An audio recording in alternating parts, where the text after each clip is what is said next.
morning and welcome to the regular meeting of the Board of Water and Power Commissioners. Today is Tuesday, August 12th, 2025.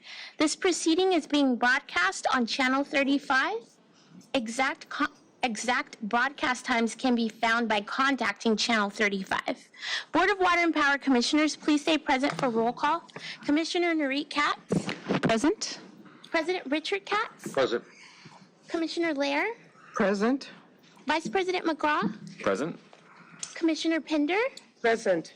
5 board members. A quorum is present. Mr. President. Thank you. Welcome everybody to this meeting of As the City Turns. I guess so far it's been a quiet Tuesday and we're thankful for that. I also want to take, before we start with the agenda, just a special thank you going out to Janice and her operation and everybody on the water side and the power side for the extraordinary work that was done over the last week to return service to the Palisades and Porter Ranch area and that water tank in Granada Hills.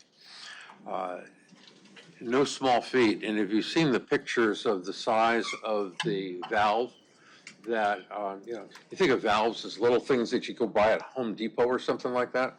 This valve is a couple tons, I would imagine, David? Yeah, Probably so. And some, those are large valves that are extremely difficult, and the work that were done by our crews out there, and not just, by the way, the crews in the field did extraordinary work, and there's some fantastic pictures that Joe has and of people on the job, but also the customer service reps and everyone else. And I think Joe will probably tell you how many bottles of water we delivered to folks so that they did not have to go without water during this period. And it is truly an extraordinary effort. And it may be one relatively small corner of the city, but it required a complete response by our emergency services folks and the men and women of IBEW and all the other folks who work here. But nothing short of extraordinary and something that we are very grateful for. And I know Janice and I had talked about thanking crew members, et cetera, and Janice is going to have a town hall meeting next week, and we'll have crew members there to be thanked. But these are folks who go and do their job every single day, day in and day out, and it's what they do, and it's what they love to do, and they do it better than anybody in the world. And we are very fortunate to have them as part of the DWP family. So on behalf of the board and everyone in the city, a big thank you to all the crews and everybody who made a difference this last week out there, and everybody who does this job day in and day out, not just in an emergency, but all the work that's done to make sure there aren't more emergencies and just to deliver the service. So thank you very much to the women and men of DWP. So. May I just add that I want to thank the residents of that area who were so gravely impacted. Of all the times with it being so hot, with all of these things, nobody could have counted on that. And it couldn't have been pleasant. But it's not something that, obviously, it was certainly not intentional. It's out of our control. But to the people that have, quote, had to suffer through that, we are not blind to the inconvenience. I know our own CEO was out there personally going to homes, to the elderly, to people who could not have gotten out to get water, making sure they had it. There were older people, there are people with new families, etc. So it is really, and you will hear me say this many times as a commissioner, I'm about 2 hands clapping. So while our people did everything they should have and could have, it's still the public who is working with us. And the only way we get to this kind of resolution is we have our people and the public and our ratepayers and the people who we serve also feeling that we did something for them, that we did it as quickly as we could. And so if there's one dissatisfied person, then it's not as perfect as it could be. So that's my take on it. I appreciate the patience of those affected, and of course I know that our people did everything. They will always do everything, whether the public smiles or says thank you or not. but still it is the public who we are always mindful of wanting their consideration, their tolerance. And that's my concern. Okay. Anyone else at this point? There will be time during also, Janice will be making comments also about the extraordinary work that's ongoing. Public comment? Yeah. Public comment is now open at this time. To the people providing public comment, when it's your turn to speak, please state which of the agenda items you'd like to speak to. You will have 2 minutes per item. If you are speaking on a specific item, you must stay on topic, otherwise your time will be forfeited. The first speaker is Stanley Chapman. Good morning. My name is Stanley Chapman, and I'm here to speak on general comments. I'm up here advocating for a problem that I was here back in August of last year. I'm very happy that the Commission recognized the problem going on in Granada Hills, Porter Ranch area. I'm very familiar with that. I used to work in the 70s at United California Bank on Chatsworth and Zelza in Granada Hills, and how quick the problem got resolved. Well, I'm here because there's a problem going on at the Barclays Hotel that has been converted to housing. There's 96 units that are ready, able to be occupied at the Barclays Hotel. That's been sitting there unused because there's no power. Now, we can take a situation in Granada Hills, Porter Ranch area that's affluent, upper class, because a lot of those people in those areas were my customers back in the day. Why is it that we can't get the problem resolved at the Barclays Hotel in a timely manner? August 27, 2024 was the last time I spoke here. And we got very good response as to offering help from the Department of Water and Power to supply the building with power so we can occupy it. 96 units are available. 96 units are available to be occupied. Why is it that the building has no power for occupancy? I'm sure everyone on the commission would say, let's get this building occupied. We don't want to see 96 people homeless on the street. We don't want to have people who could be housed, unhoused. We want to have affordable housing for people because these units are truly affordable. They're ready and able to be used. So we ask for your help. Thank you very much for the time. Thank you very much, and we will check it out and see what we can find. Thank you. Thank you. The next speaker is Francisco Salcido. Dave, thank you for doing that. Hello, my name is Francisco Salcido, and I'm here with them too. I used to be homeless. I used to live downtown, and I know the suffering of the people. And there's 96 units available.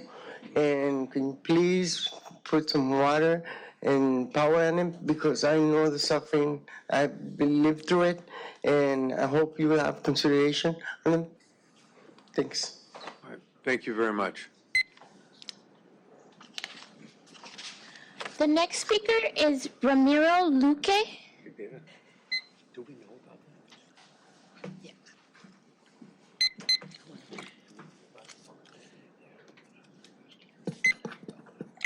Muy buenos días a todos los presentes. Mi nombre es Ramiro Luque. Estoy aquí para hablar acerca del Hotel Barclay que se encuentra en el Skid Row. Este hotel tiene 96 unidades que están desocupadas debido a que no tienen power, no tienen luz.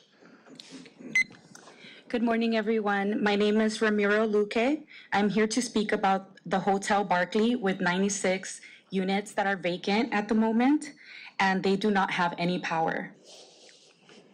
Mi presencia aquí es para pedirle al departamento al DWP que provea electricidad a este edificio para que estas unidades sean usadas por personas que andan en la calle sin tener dónde vivir. My purpose of being here today is to ask DWP to provide electricity to the building because there are a lot of people unhoused in the streets. Y personas también que de bajos recursos. Estas personas también tienen derecho de vivir decentemente aquí en Los Ángeles. And also the low-income housing population, they deserve a good place to live. Les agradecería que hicieran un esfuerzo para ponerle electricidad a este edificio completamente para que esas unidades sean usadas por esas personas. Muchas gracias. We would appreciate if the building can have electricity and water so that the unhoused and low-income people can have a place to live. Thank you. Muchas gracias, señor, para sus palabras aquí hoy. She thanks you for your words today. Okay. Thank you very much. Thank you for your comments. The gentleman who spoke at the very beginning of the meeting is talking with one of our folks right now about what's going on at the Barclays. So, President KATZ, there is a speaker that is speaking to item N14 regarding a grievance. They have 5 minutes to speak. Will you accept their comments at this time? you ready? Okay. The next speaker is William Ariola speaking to item N14. N14.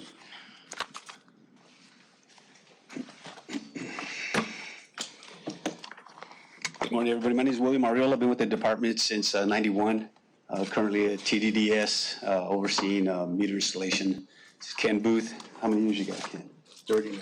39. So we're here today for grievance number M05824. And we provided the council with all the information documentation that we have to help support our grievance. So I'm going to kind of skim through some of the things that we have just to hopefully shine some light and give you an idea of what occurred. So basically, during the time of December of 21, we had 79% TDDS is qualified and capable of retiring per Marty Adams and a letter. And then 95% of us were eligible to retire as of December of 23. So the department came up with this plan to give us a retention premium. And retention, obviously the word to retain us, premium was something above what we would normally get for our efforts of staying. So during that time, the retention premium was approved around June of 2021, and that was by City Council unanimous decision, all yes votes except for one absentee, and that's Council File 21-0416. So as of June 6, 2021, they implemented retention premium, and you had to be 55 years of age with 30 years of service minimum. So only a certain amount of us were qualified to get that retention premium. It was going to be 5.5 per year for 3 years, sunset in July of 2024. They had a sunset clause. It was an add-on, and it was pensionable. Now, DWP, we were without I'm sorry.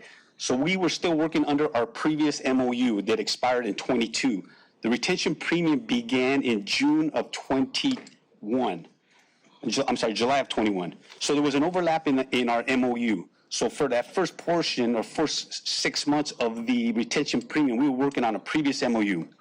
The new MOU came out, and MEA somehow added this language that we were not going to be able to get our COLA and keep our retention. Now there's the premium part that we talked about a moment ago. It's supposed to be on top of our regular annual or wages. Our base salary is different than add-ons, and that add-on should have remained. However, in this language that they failed to put in the cover letter that shows all the changes in the MOU, they failed to provide you and the city council the added language. That cover letter only described 13.A, B, and they had C, D, E, and F that were never mentioned in it. So you voted on, the city council voted on it and approved the new contract where they actually removed portions of the COLA. So at that time, we were in our second year. Ken and I were getting 11%. So they came to us and said, everybody's getting a 15% increase in your wages per COLA, except you guys, you're only getting 4 because you're already getting 11 on the retention premium. So It was a very confusing time. We still don't understand how they did it and without getting the approval, since it was voted in per city council, that resolution. I don't know that MEA can go in and change the resolution because they changed the language, which again, they failed to notify you about when they gave you the cover sheet on the changes of the MOU. So with that, we are requesting that Article 12, per Article 12, the saving clause, it says if any terms or provisions of this MOU are found to be conflict with city, state, federal parties, agree to meet promptly and after the necessary to expeditiously arrive at mutual agreement, suitable language. All of the terms and provisions of this MOU shall remain in full force during the period of such negotiations and therefore until normal expiration date. So the MOU that we were working under during this retention premium should have kept on and continued on until that new MOU was signed and actually voted on. Now, the other thing is this. We were already 18 months halfway through that retention premium when they decided to finally change the MOU and correct the MOU and then go back and then try to retroactively remove money from us and not give us the full amount. So we're here today to say that, we did our part. I'm telling you, when I look at what Marty Adams wrote up and the reason why he wrote it up, to retain us, it made sense because of the amount of us that can leave. At that time, it was still COVID. Obviously 2020, when the emergency was declared, COVID was activated. In June of 21, here we are negotiating to keep us, to retain us.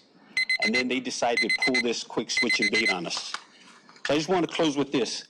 I heard a pastor once say, if we knew that we had a year to live, what would 1 month of our time be worth? What kind of monetary value would you put on a month of your life? Or better yet, if you knew you had 30 days to live, what would 1 day of your life be worth? So when we give somebody our time, we are giving them the most valuable thing that we have because we don't know how much of it we have. The department came to us, asked us to stay because they needed our qualifications. They needed our experience so they could backfill our positions. Give us a retention premium and then tell us you don't get the full raise because you're getting a retention premium. Now, last time the labor relations, the PRC asked the questions to labor relations, what is past practice? Well, we have past practice. We have a note from David Wright. In 2016, he requested a retention premium for 2 assistant general managers, 11%. And guess what?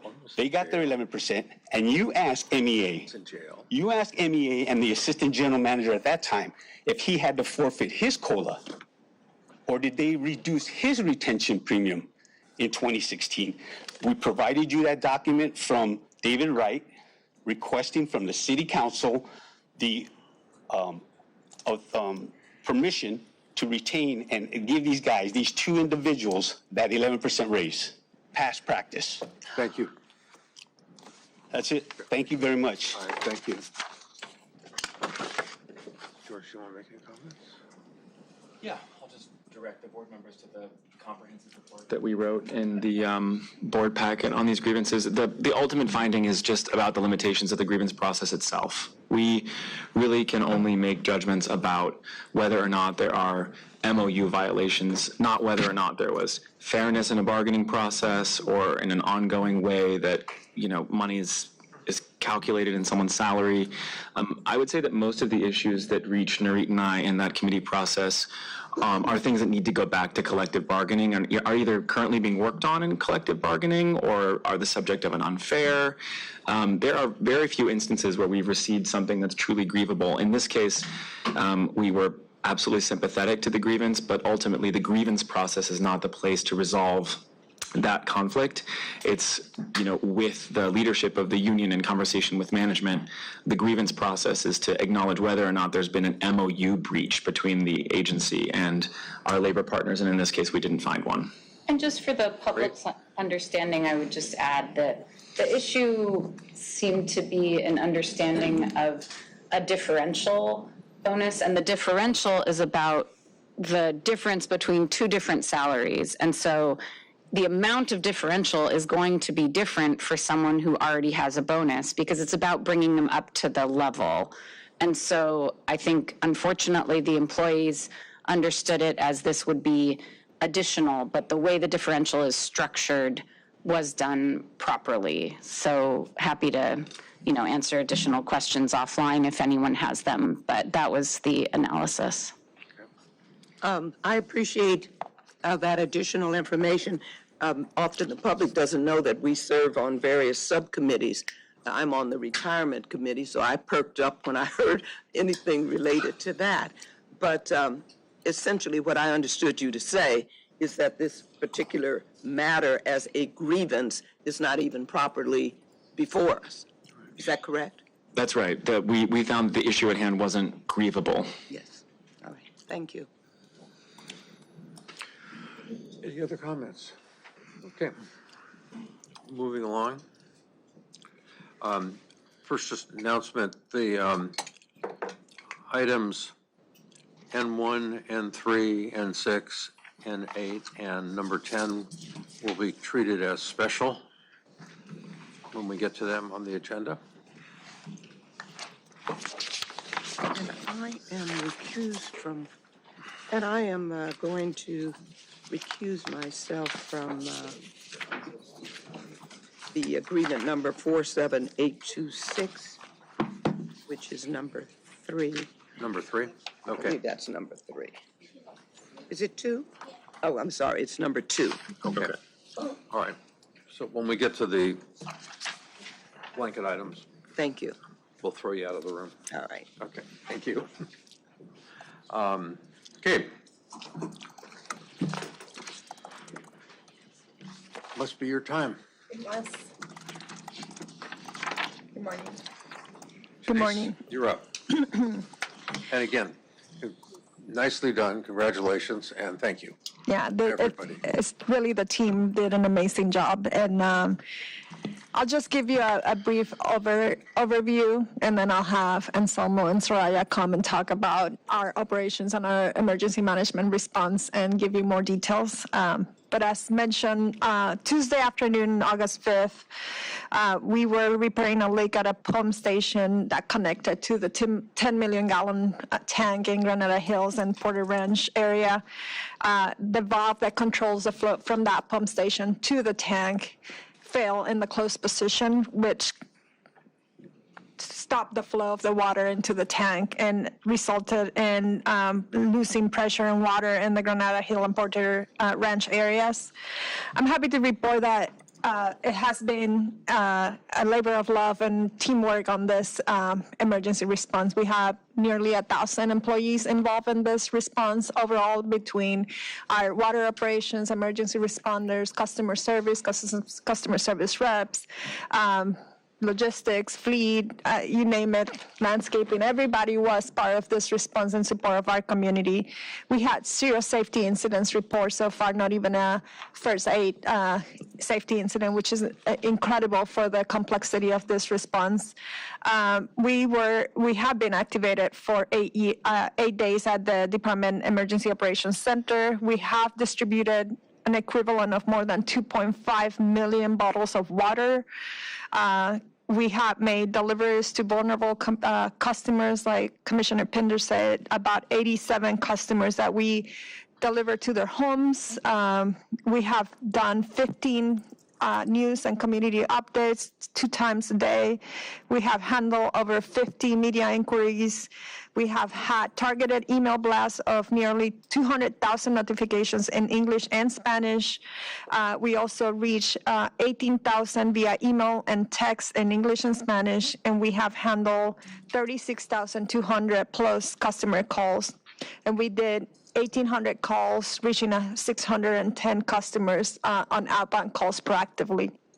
So as you can, those numbers tell you the story of how complex this response has been. I'll just add one thing to your totals, because it's important in the city of LA. We deal with 2-leggeds and 4-leggeds, and a lot of, there are a lot of in that area.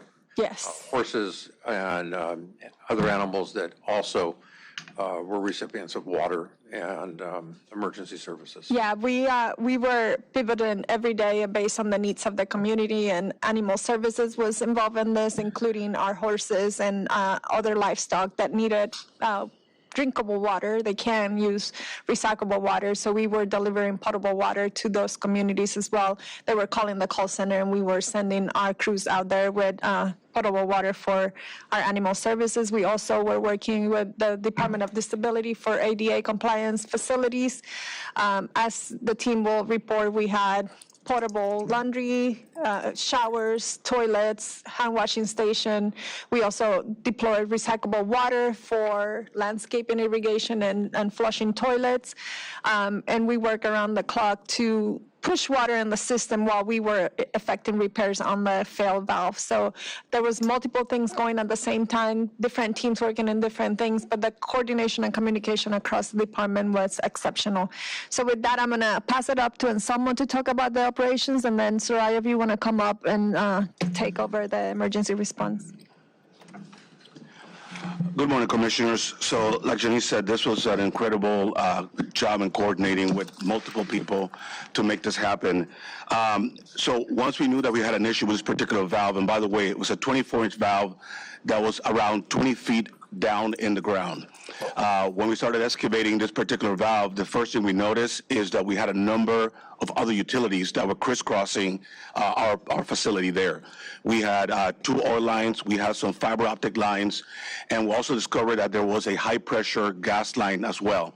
So that made this job extremely difficult because now we had to dig by hand to be able to get to the valve, which once again was 20 feet deep. So it's certainly a very difficult situation there. But as soon as we knew that we had an issue, we activated the department's Emergency Operations Center, or the DEOC. We started virtually and then went to in person, and we have been activated ever since, doing 2 12-hour shifts. Covering the emergency. We had 3 main goals when we started. The first one was to replace that valve, which we ended up actually removing the valve and replacing it with a straight piece of pipe. That was the fastest, most effective way to restore water service. We also had the goal of being able to supply water from other sources in an interim fashion while we could replace this particular valve. So my water operations staff, as well as contractors that we had working with us and working with water distribution, we installed what we call inter-system pumping facilities. Basically areas where typically the water is not being pumped. We would actually put a pump out on the street, connect to the system. In this case, we were reversing the flow in certain pipes and pumping into the 1750 system. By the way, there were 3 pressure zones that were impacted by this: the 1615, the 1750, and the 1950. That total a little over 9,000 or 9,200 connections. People-wise, that's around 31,000 people that were impacted by this. So time was of the essence for us. So we had our folks working on the inter-system pumping that I mentioned before. Water distribution was focusing on the removal of that valve, water operations on finding other ways to provide water. One of the things that we did that was the first time we've ever done this is we worked with our wholesaler, Metropolitan Water District. We identified a location where we could take water from their system and put it into that trunk line past the location where the valve was broken shut.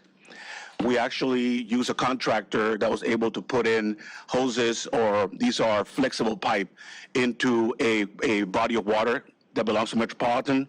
We had 2 pumps. They laid basically a mile of pipe, a little over a mile of pipe, two pipes totaling around a mile, and we were able to connect it then to our system. And that allowed us to actually put water into the pipe.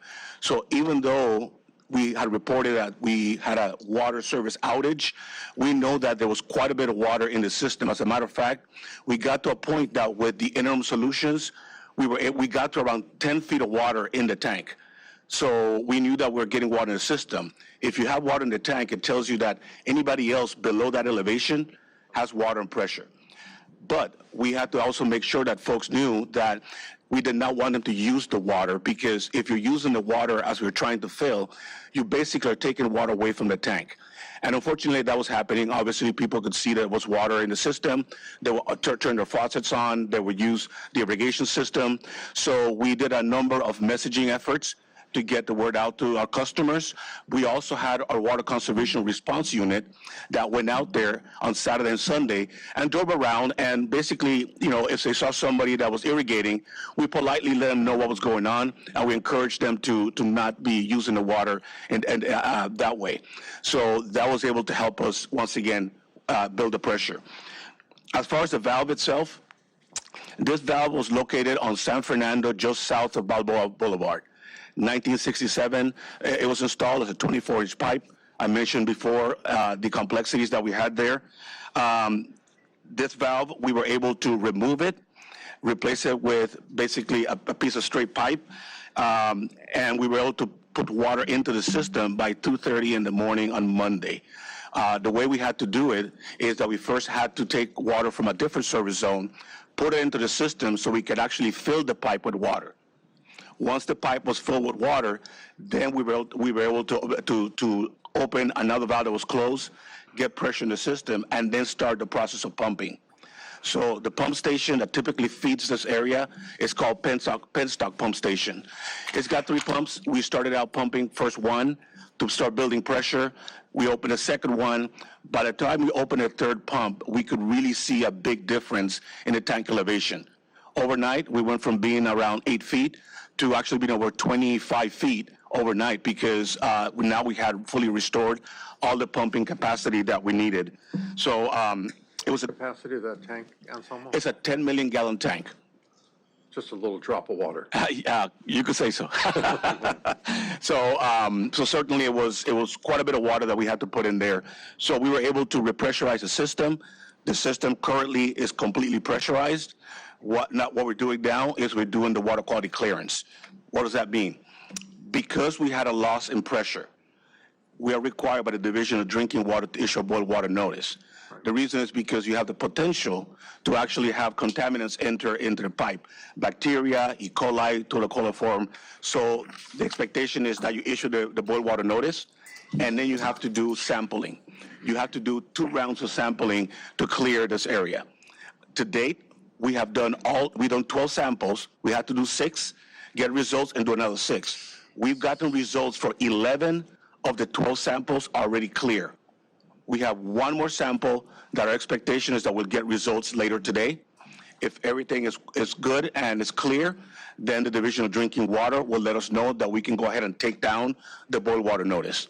So certainly this has been a very big effort by everybody in the water system, as well as folks in joint power system, and also the Office of Emergency Management, who was taking the lead in coordinating, because we had not just the folks in the field, we had in the water system, the Water Emergency Command Center.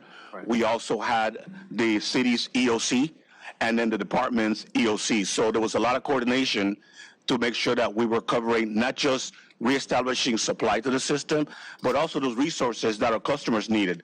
Things like water, restrooms, laundry services. Those are the kind of things that we were able to coordinate.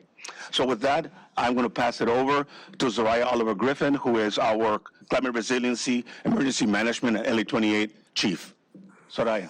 Good morning, Commissioners. So in addition to the water update, I'm going to focus on all of the extensive customer support that we provided through the 8 days of our activation.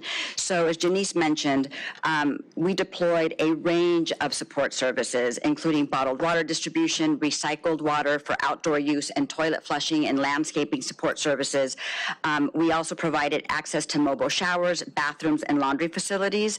As Janice mentioned, as soon as we learned that we had homebound customers that did not have the ability to go out and to our distribution centers, we immediately deployed a full crew to deliver water to them as well. As of yesterday, we have delivered over 7,000 gallons to people's homes that were not able to make it out to our distribution centers.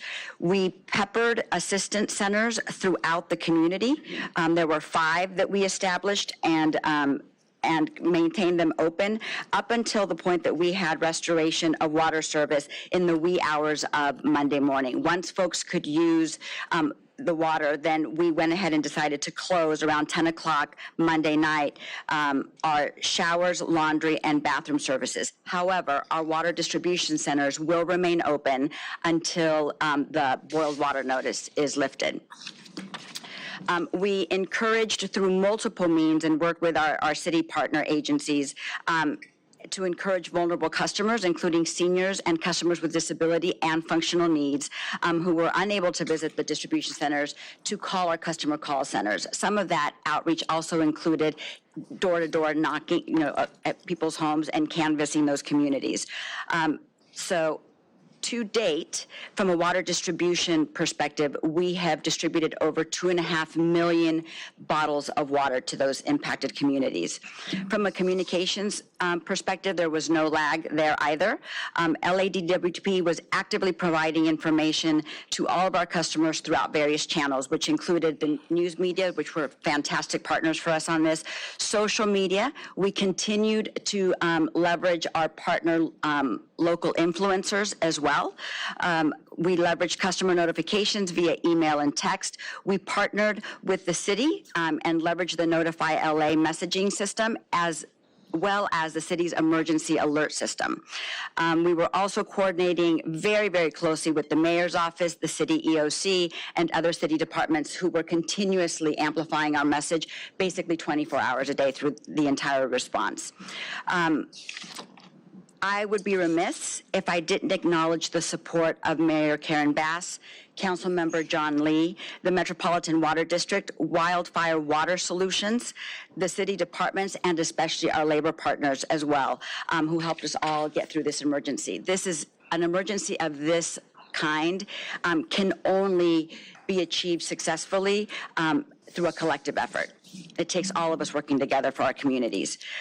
In closing, I really would like to shine the spotlight on all the dedicated men and women of LAWP who truly worked round the clock, stepping aside from their families, Saturdays and Sundays included. We had coverage out in the field and in our various command centers 24/7. Their families, that means that their families gave up time with those employees as well. So they, even though they weren't impacted, they were impacted in other ways. But not only that, they showed up every day with a commitment and spirit to help our customers in extreme heat and very, very challenging conditions, as you can see by some of the pictures that we're showing. I was particularly impressed by the innovation, the creative thinking, and the ability to quickly pivot and come up with solutions like within hours many times. So this response and their commitment is nothing short of remarkable, and I know that we've given them kudos already, but truly it continues to be an absolute privilege to work alongside of them each and every day. So I'm happy to take, and someone are happy to take any questions. Yeah, one thing I'll add just for context. So once we get the clearance from the Division of Drinking Water to remove the boil water notice, we are asking our customers to flush their system. We actually have a list of recommended actions to take. I'm not going to go through them all right now, but there is a requirement to flush. So we're going to be putting that information together, so when we issue the all's clear and we can take down the notice, we're also going to provide those instructions so that everybody knows what they need to do. Thank you. And we're going to provide them in multiple different channels of communication and partnering with the city as well to help us amplify that message. That's great. Joe, do you have anything to add to it? No, I think all the stats have been covered. It was a massive effort in support of our customers. I really want to thank everybody who stepped in. John Smith and his team on the logistics side, we could not do this without him and without them.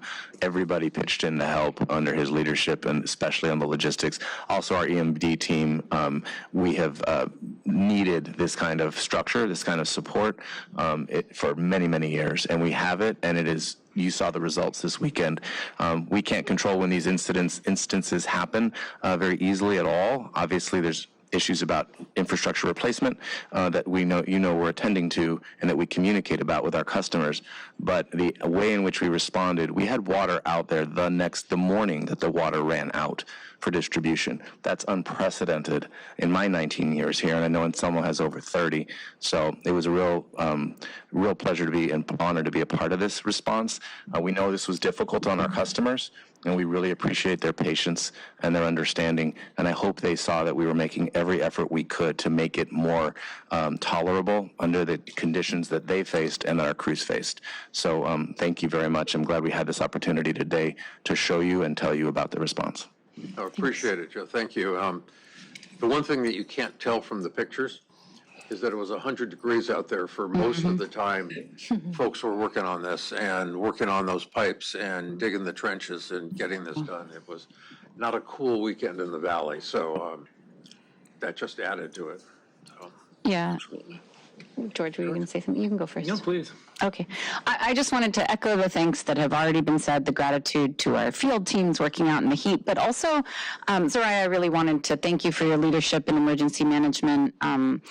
I think this was really an unprecedented situation with the valve being 24 feet down and all of the unique, issues there with oil lines, et cetera.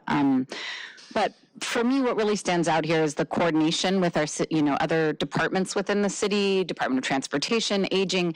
This is the city at its best when we're able to come together like this, work across departments, and get it done. And for me, it gives me better confidence and hope in greater emergencies that we may have to face as a city, earthquakes or other issues, that we'll really be prepared and be prepared to work together. So we're really grateful to have your leadership and your team, as well as all the thanks that have already been shared for everyone who worked on this. So I just wanted to add that. Thank you. Thank you, Commissioner KATZ. I will be sure to convey that to the team. Thank you. Yeah, in addition to echoing absolutely all of that, just underscoring the incredible safety record of the team during this. I mean, the heat, the difficulty, the speed at which we were moving, our ability to obviously to serve our customers and to make sure that they have what they need in the interim, although I think tremendous respect for their forbearance and their flexibility in this really difficult time, especially over a weekend when everyone's home and their kids are home, and it, tremendously difficult. But I think to do that work, to do it so quickly, so comprehensively, to get so creative on interim measures, hooking up an above surface water line in the meantime, all of that, and to do all of that without a single safety incident in 100-degree weather is really, it's remarkable. It's really, really incredible, and it shows just how much of a transformation our emergency response and safety functions have had since Janice has gotten here and brought such competent people in to lead this. I was really excited. Well, excited is probably not the right word, but edified to see your name and your signature on all of the, the many bulletins that went out every day to folks. And I think just, them knowing that, we have someone here with that pedigree, with that level of experience and conscientiousness and the way we're speaking to our customers and our staff, I think probably went a really long way. So congratulations to everyone involved. I know there's more work to be done, but really, really well done. Thank you. Tim? Great, thank you. From the point of the ratepayer advocate, obviously the failure of a piece of equipment, that sort of issue happens with utilities, infrastructure, and aging infrastructure. Does the utility plan a root cause analysis about sort of like what was the failure pathway and the reason for it? Obviously, and some of you talked about replacing a valve with some straight run pipes, so presumably it was not needed in the current water system design at this point. And then while there were many different aspects of coordination, and to your point, Commissioner KATZ, that this provides a good opportunity for us to see evidence that departments will be working together. If you were to scale this problem, post, like for example, major earthquake.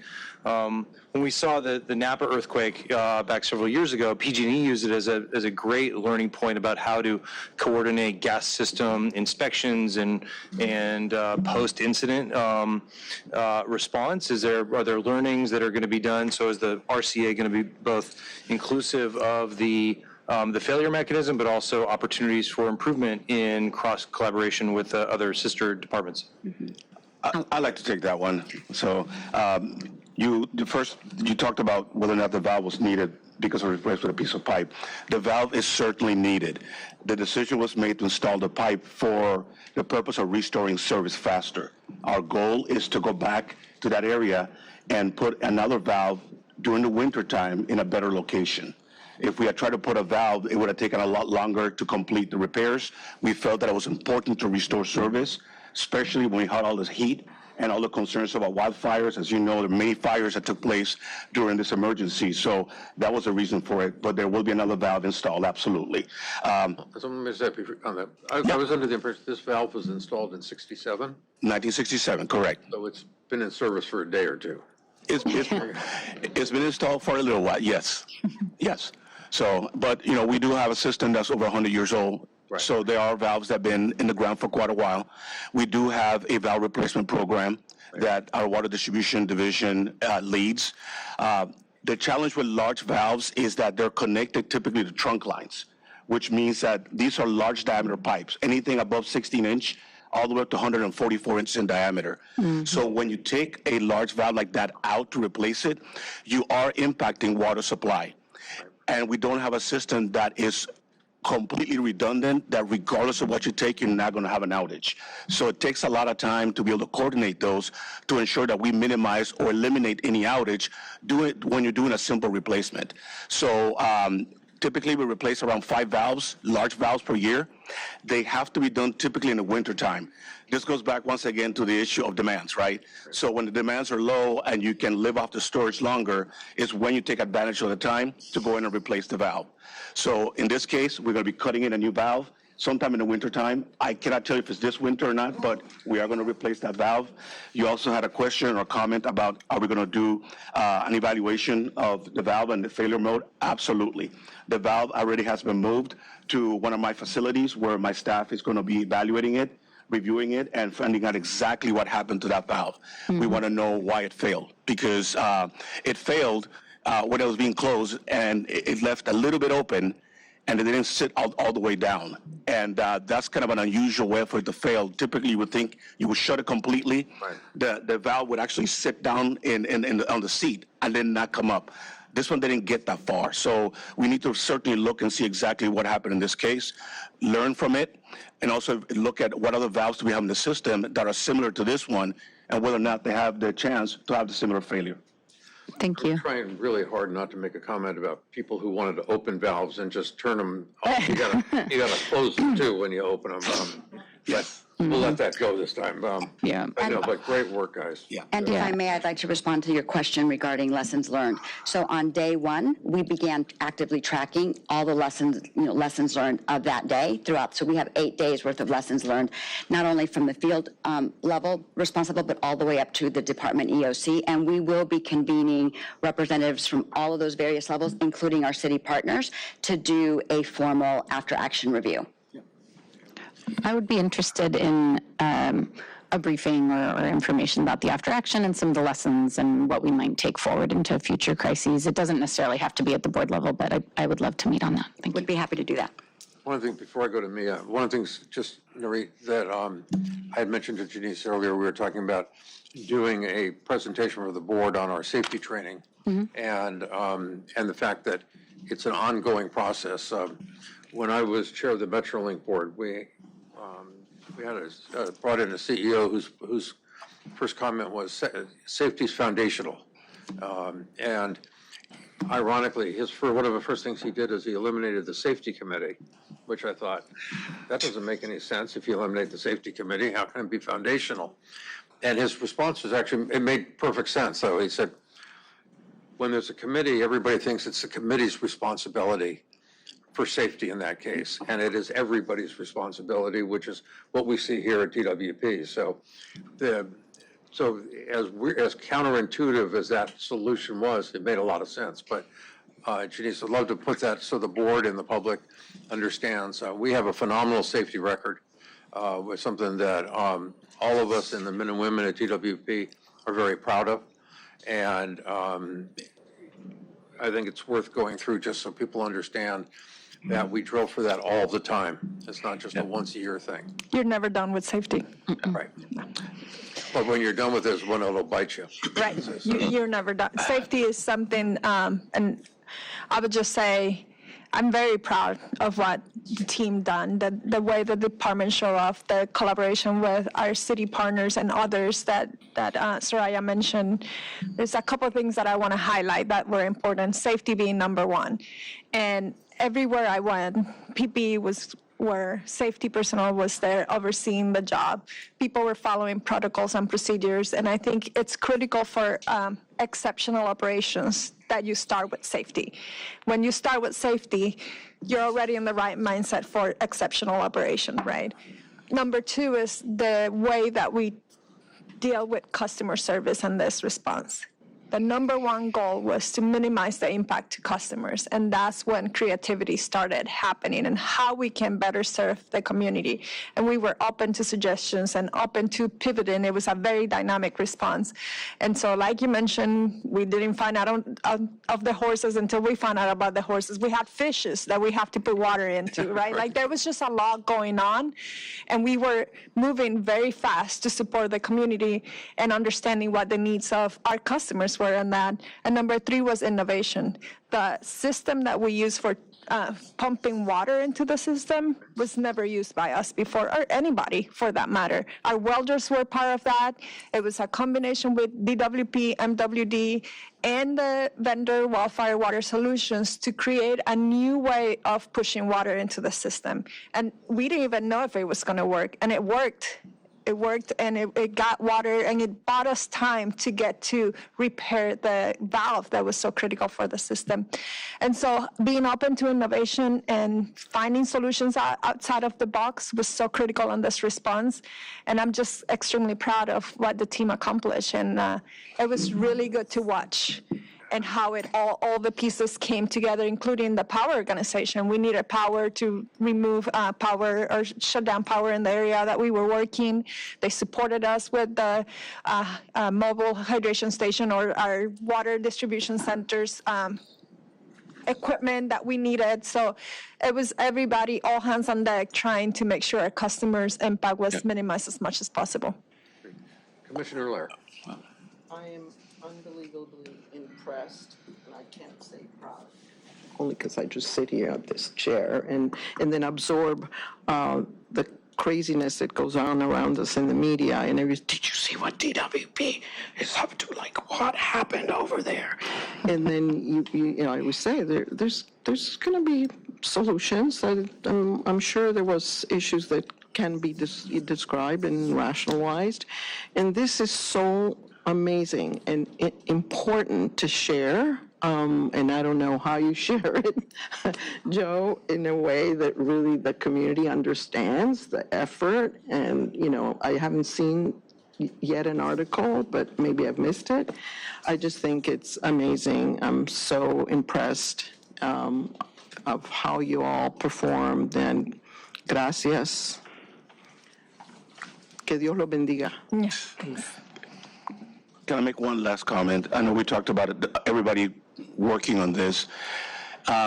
You probably think mainly of field personnel that was out there working, but I just need to let you know that a lot of the folks in the office, we had engineers, we had administrative staff, we had clerical staff that volunteered to go out to the water distribution facilities and provide water to the thousands of people that needed it. These are people that typically are not working out in the field, but they heard a sense of urgency and need, and they volunteered. We actually had a list of 100 people that were volunteering. I think each location had 40 people that were providing water, recycled water, information to the public. So I'm very happy with that because it demonstrated that everybody's putting their contribution into fixing this. If they had not taken that role, it would have meant that we had to take field personnel that needed to be fixing the system to go and distribute water. So it was really an effort by every single member of this organization. Yeah. And I'll just add, Tim, for your comments, after action reports are very important to me. It's a missed opportunity when we have an emergency if we don't look back and think of the things that we did well and the things that we can improve.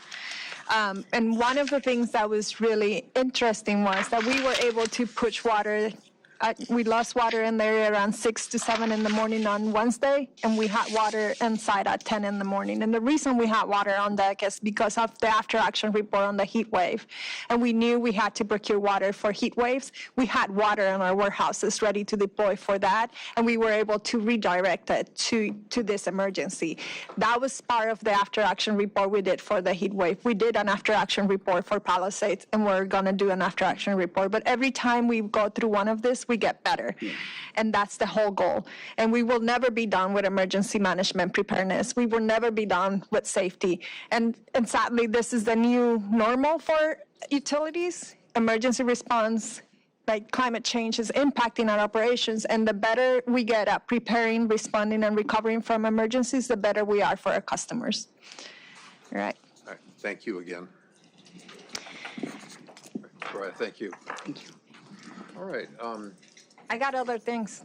Oh, you do? Unless you don't want them. We want them. No, the other ones are good. Another good story.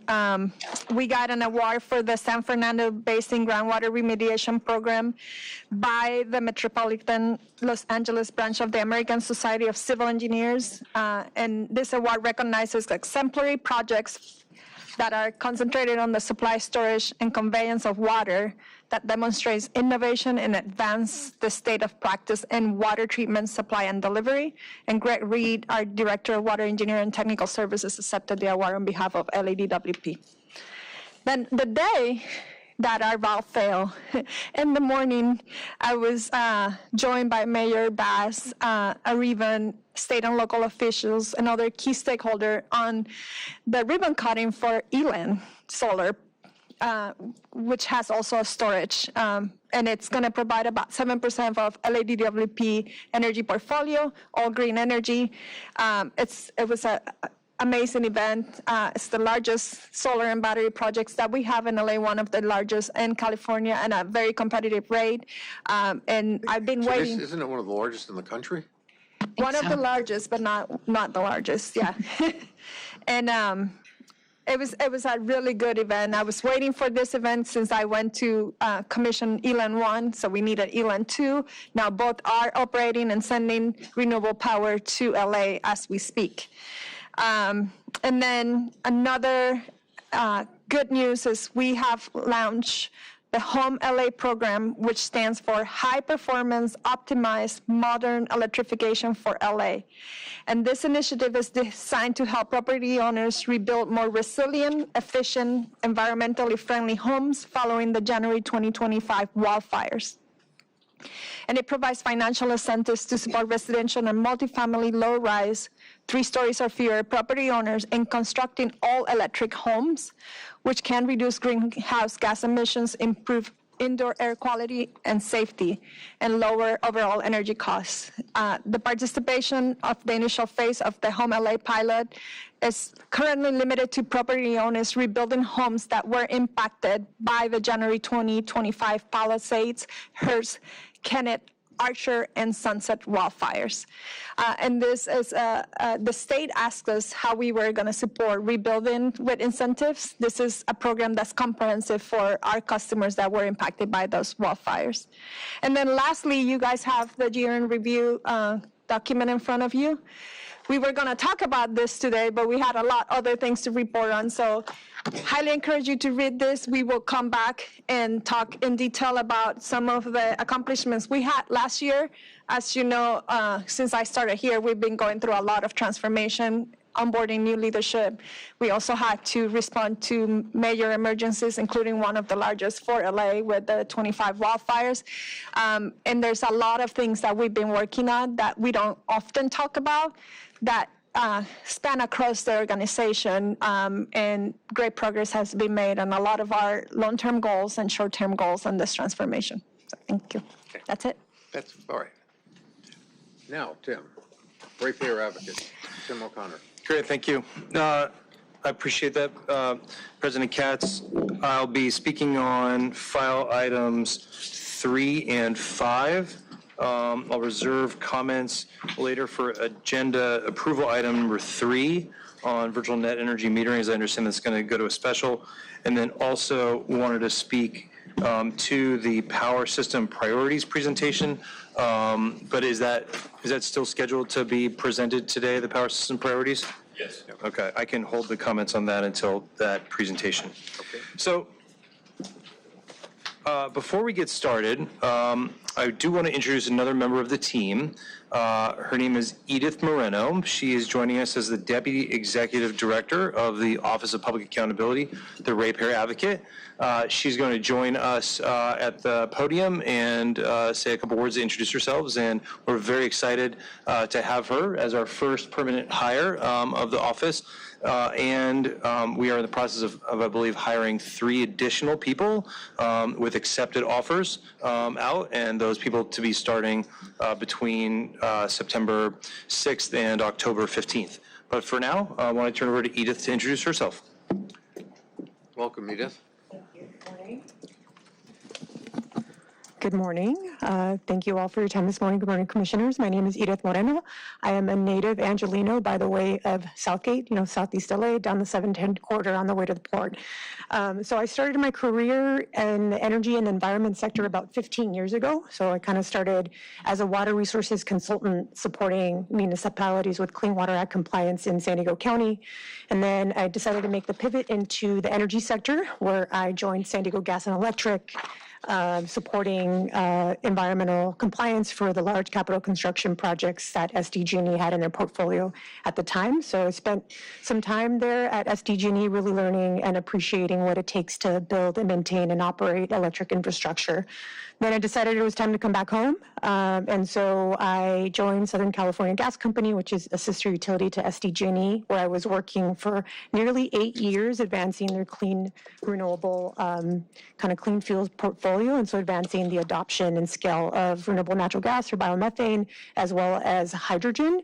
And kind of towards the tail end of my time at SoCal Gas, I was supporting stakeholder engagement efforts and a lot of our environmental justice work to advance SoCal Gas's proposed hydrogen pipeline project called Angeles Link. And so this is my 3rd week on the job, and I'm very excited to be supporting the City of LA and City of LA ratepayers to provide them kind of safe, reliable access to water and power. And so thank you all for your time this morning, and I'll pass it back to Tim unless there are any questions for me. I would just like to say, and by the way, welcome. I'm sure you went through a very grueling procedure to get to your position, and it sounds lovely, all the things. Since we are always active and we're always motivating not only young women, young men, all to be part of a city greater family, and of course DWP as an aside. If it is not inappropriate, could a copy of your resume be sent to our board? Therefore, we just really have points that we can encourage others with and be more specific. Absolutely happy to share that. Thank you.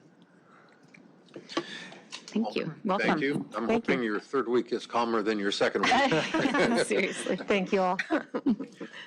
Commissioner Pinder, we are just thrilled to have Ms. Moreno on the staff here, and think it's a real opportunity for us to use her bona fides and credentials in the utilities community, in the environmental community, as a leader working on environmental justice, to really expand the opportunity of this office to represent the ratepayers of the area. And to that point, Eve and I have been working on some items already. We met with the FSO team to talk about the audit plan for the year. So on file, item number 3, the Internal Audit Division audit plan. We would note that this is a very extensive audit, as happens every year.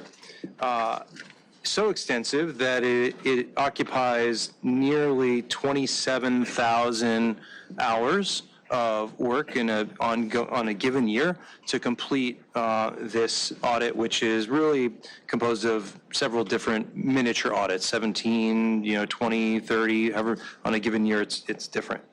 I'll call the attention to the board on page 6, where it talks about page 6 of the audit report, implementation of audit and data analytics software, which is proposed to have roughly 400 budget hours applied to it. In conversations with the FSO, it is become known that most of these audit activities are done manually and by individuals who are processing and going through Excel files, Word documents, procedures. And in this day and age, that seems like a highly inefficient system to execute an audit of an organization of this size and nature. We have the commitment of the FSO to really take these 400 hours, as well as identification of any budget items, to procure audit and data analytics software platforms to speed this up in the future.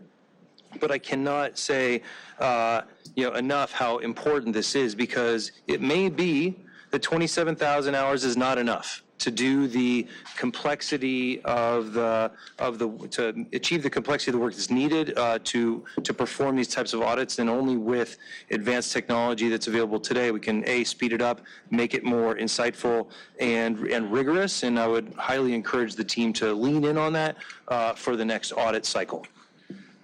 I would ask Tim, as part of it, are you also looking at what happens with the audit report after the report? I mean, I worry sometimes that, 27,000 hours worth of reports get stuck on a shelf somewhere. That's right.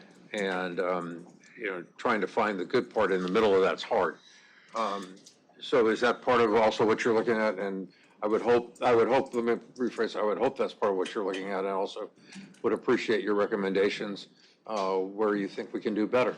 Yeah, the extent to which these audit reports get fed into the IEA 5-year reports, I think, is very important. That's something we're looking at as well. You don't want the IEA reports just to sit on the shelf and not influence, the utility's momentum towards exceptionalism, and to create a utility that meets and beats the expectations.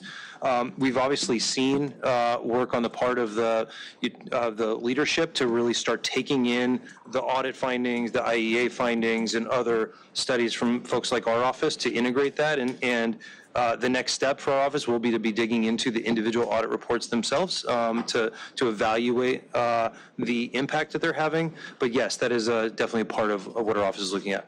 Great. Look forward to hearing about Richard, that. I will ask that add that I had the same concern about the audit reports. So we're working on a system to understand which audit findings are critical, which ones are suggestions, and how do we close those items to make sure that when we have an audit finding, it's implemented and it's giving us the results that we're expecting from them. And I would hope that you guys coordinate on that so we don't duplicate effort and maximize efficiency. But I understand your comment about some of the we have some very good technology around here, and we have some really old stuff too. So bringing that up to speed will be important. Yeah, with the number of IT upgrades, with the customer platforms, with other platforms, this one I think is also quite important.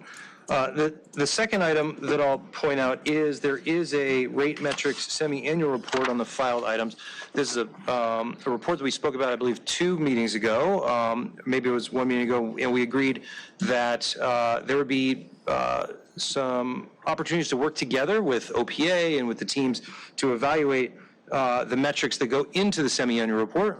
I'm happy to report that we have already started those conversations with leadership over in the utility.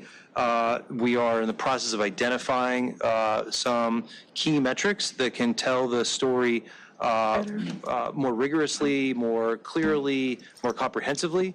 I'll note that none of the current metrics included data around water system outages, for example. Is that a metric that we would want to include in a metrics report of this nature? There were 3 metrics in this report around water, and so if we were trying to tell the macro story, like we do, for example, in power, where we look at metrics like SAIDI and SAFE and outages, we might think about applying some of those to the water system as well. And so we're actively working with the team, and we'll be looking forward to reaching a resolution on this in the timeline provided by Commissioner McGraw at that last board meeting. So I'll reserve my comments on virtual net energy metering and the power system priorities until later, but I just wanted to elevate those at this point. Great. Thank you. Tim, thank you. Any questions for Tim? Okay. Thank you much. Moving along, repair advocate we've done. Okay, on the block voting, what items are on the block? You've got N2, N4, 5, 7, 9, 11, 12, and 14. We do have Yes. one recusal on hand too. So could you do that one more time about that recusal?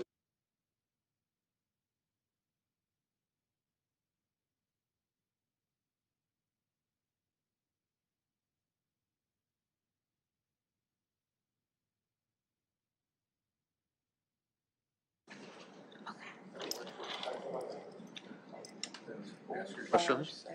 Yeah. You didn't include 13. Can you just clarify why? 13 has been deferred, and it will go to the next board meeting in Thank the you. I'm first sorry I board missed meeting in that. September. Okay, so motion to approve items 4, 5, 7, 9, 11, 12, and 14. Second? And item 2, is that on that? No, we'll do that separately. All right, so motion is second, without objection. All members present as aye votes on those items. Thank you. Thank you. That takes care of that. Management reports? Item H1 has been deferred. I'm sorry? Item H1 has been deferred. Has been deferred, okay. So for H2, that's the power system priorities. Mr. Brian Wilbur and I will be co-presenting this. We have a very special guest that will be joining us here virtually. If Keith can open that easel a little quicker. This is Keith McCabe from my Chief of Staff office.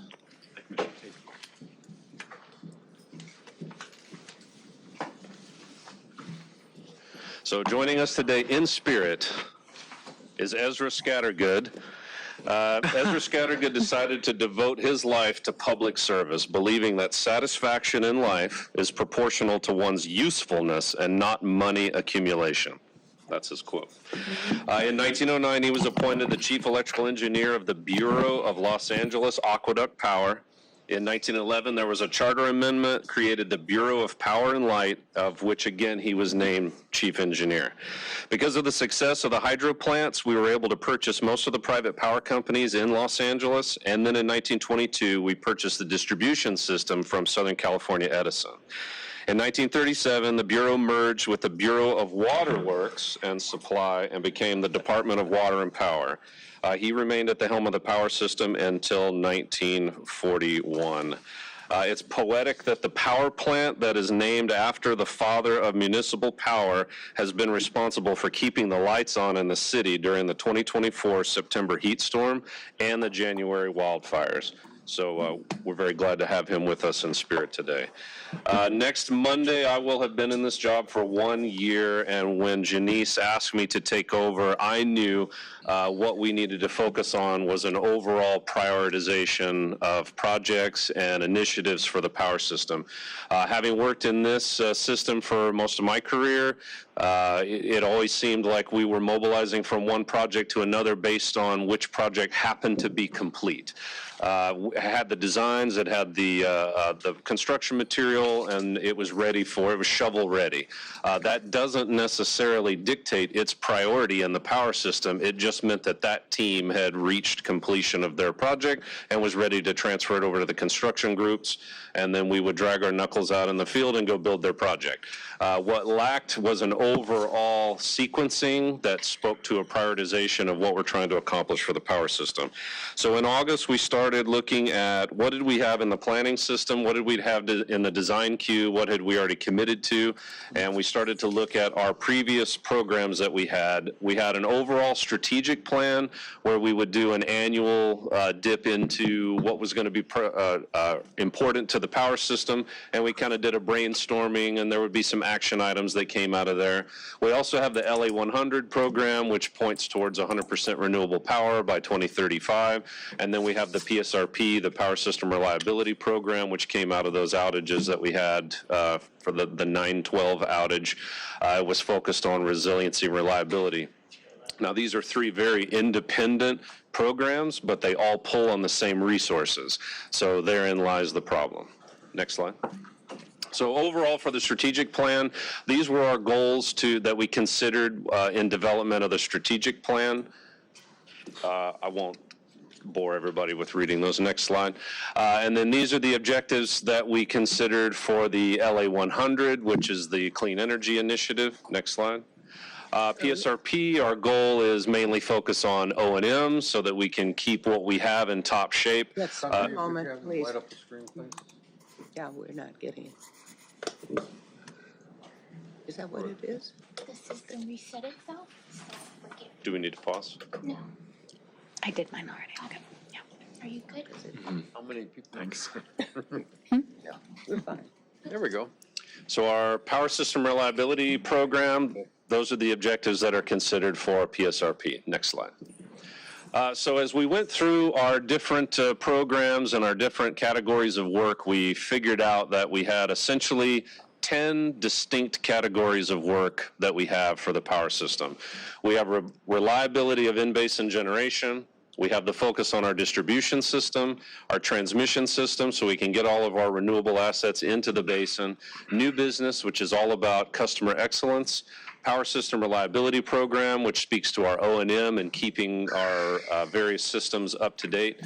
Risk mitigation, although we had been performing work in this category, it wasn't really a category of work to us. And I think going through this evolution and looking at all the projects and looking at the categories, it became fairly obvious that some of the things fall into the risk mitigation category, like wildfire mitigation, for example. Pacific Palisades is its own category of work that we hope to be complete in the next few years.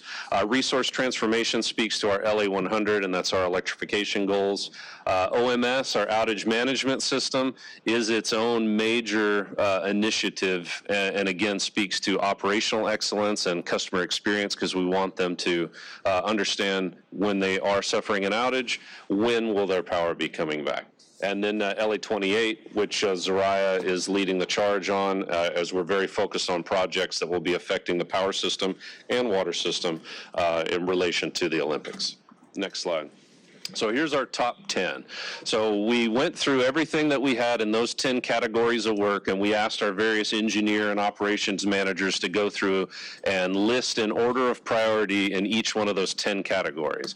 Our idea was to pull the top number one from each one of those 10 categories and create our FBI most wanted list. It didn't necessarily work out that way, as we had a lot of subjective conversations and looks at the budget, and essentially came down to what is important to the resiliency, the safety, the reliability of the power system, what helps us meet our clean energy goals, and what's in queue for progress this fiscal year. So while there are other very important projects in the queue, they haven't made top 10 because we're not going to be making significant progress on those this year. So this is our yearly focus.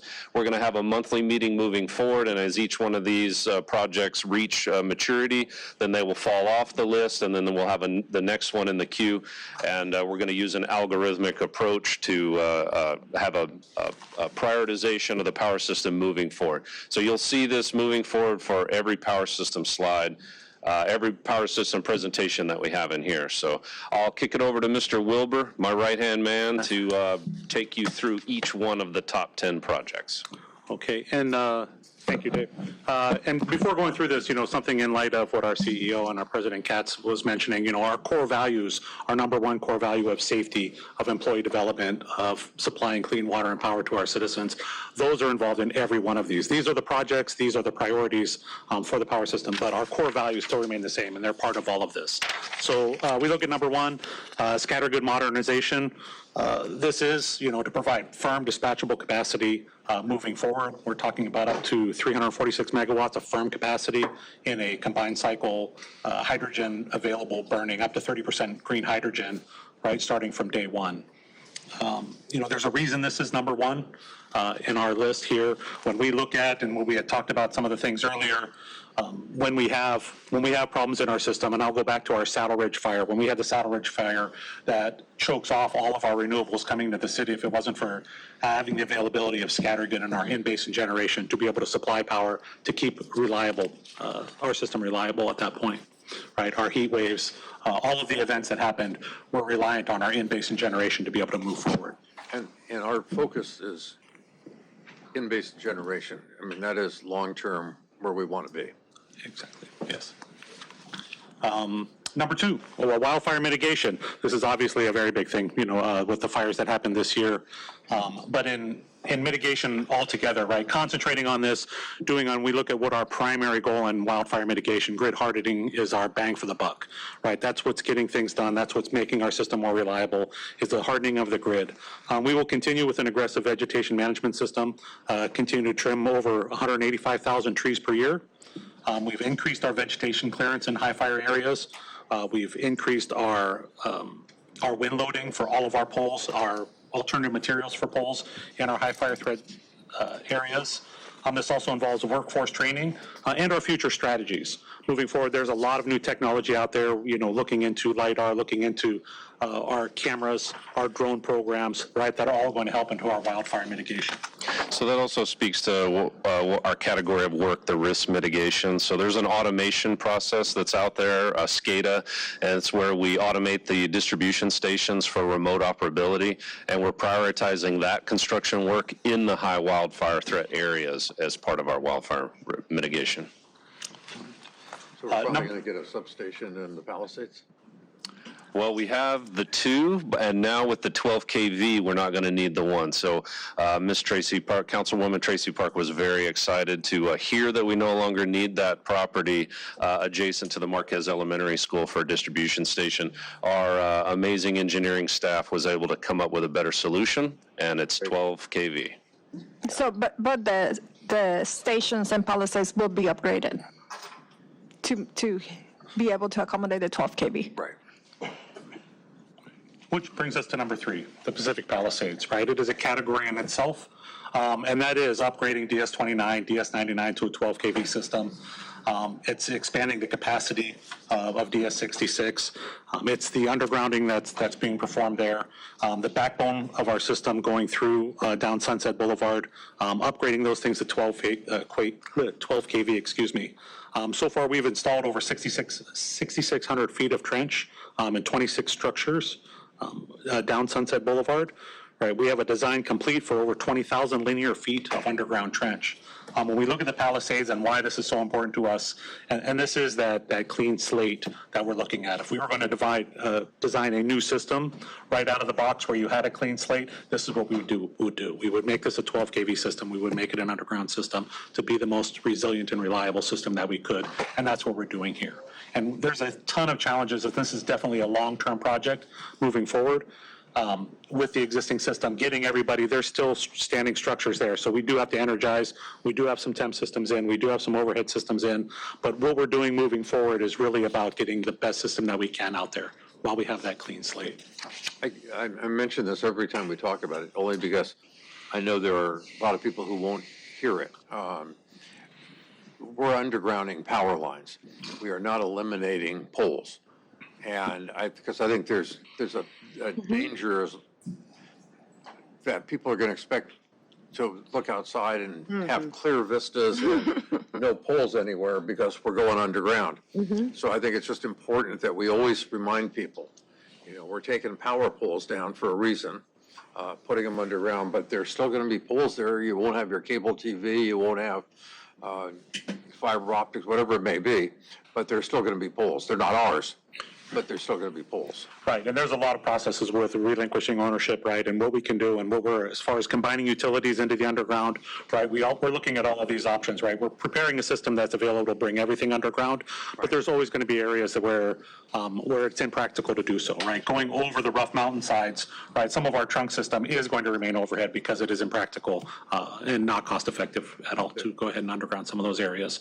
So, but our goal is to do 100% underground wherever we can do that. That's what the direction that we're going. 100% underground where practical.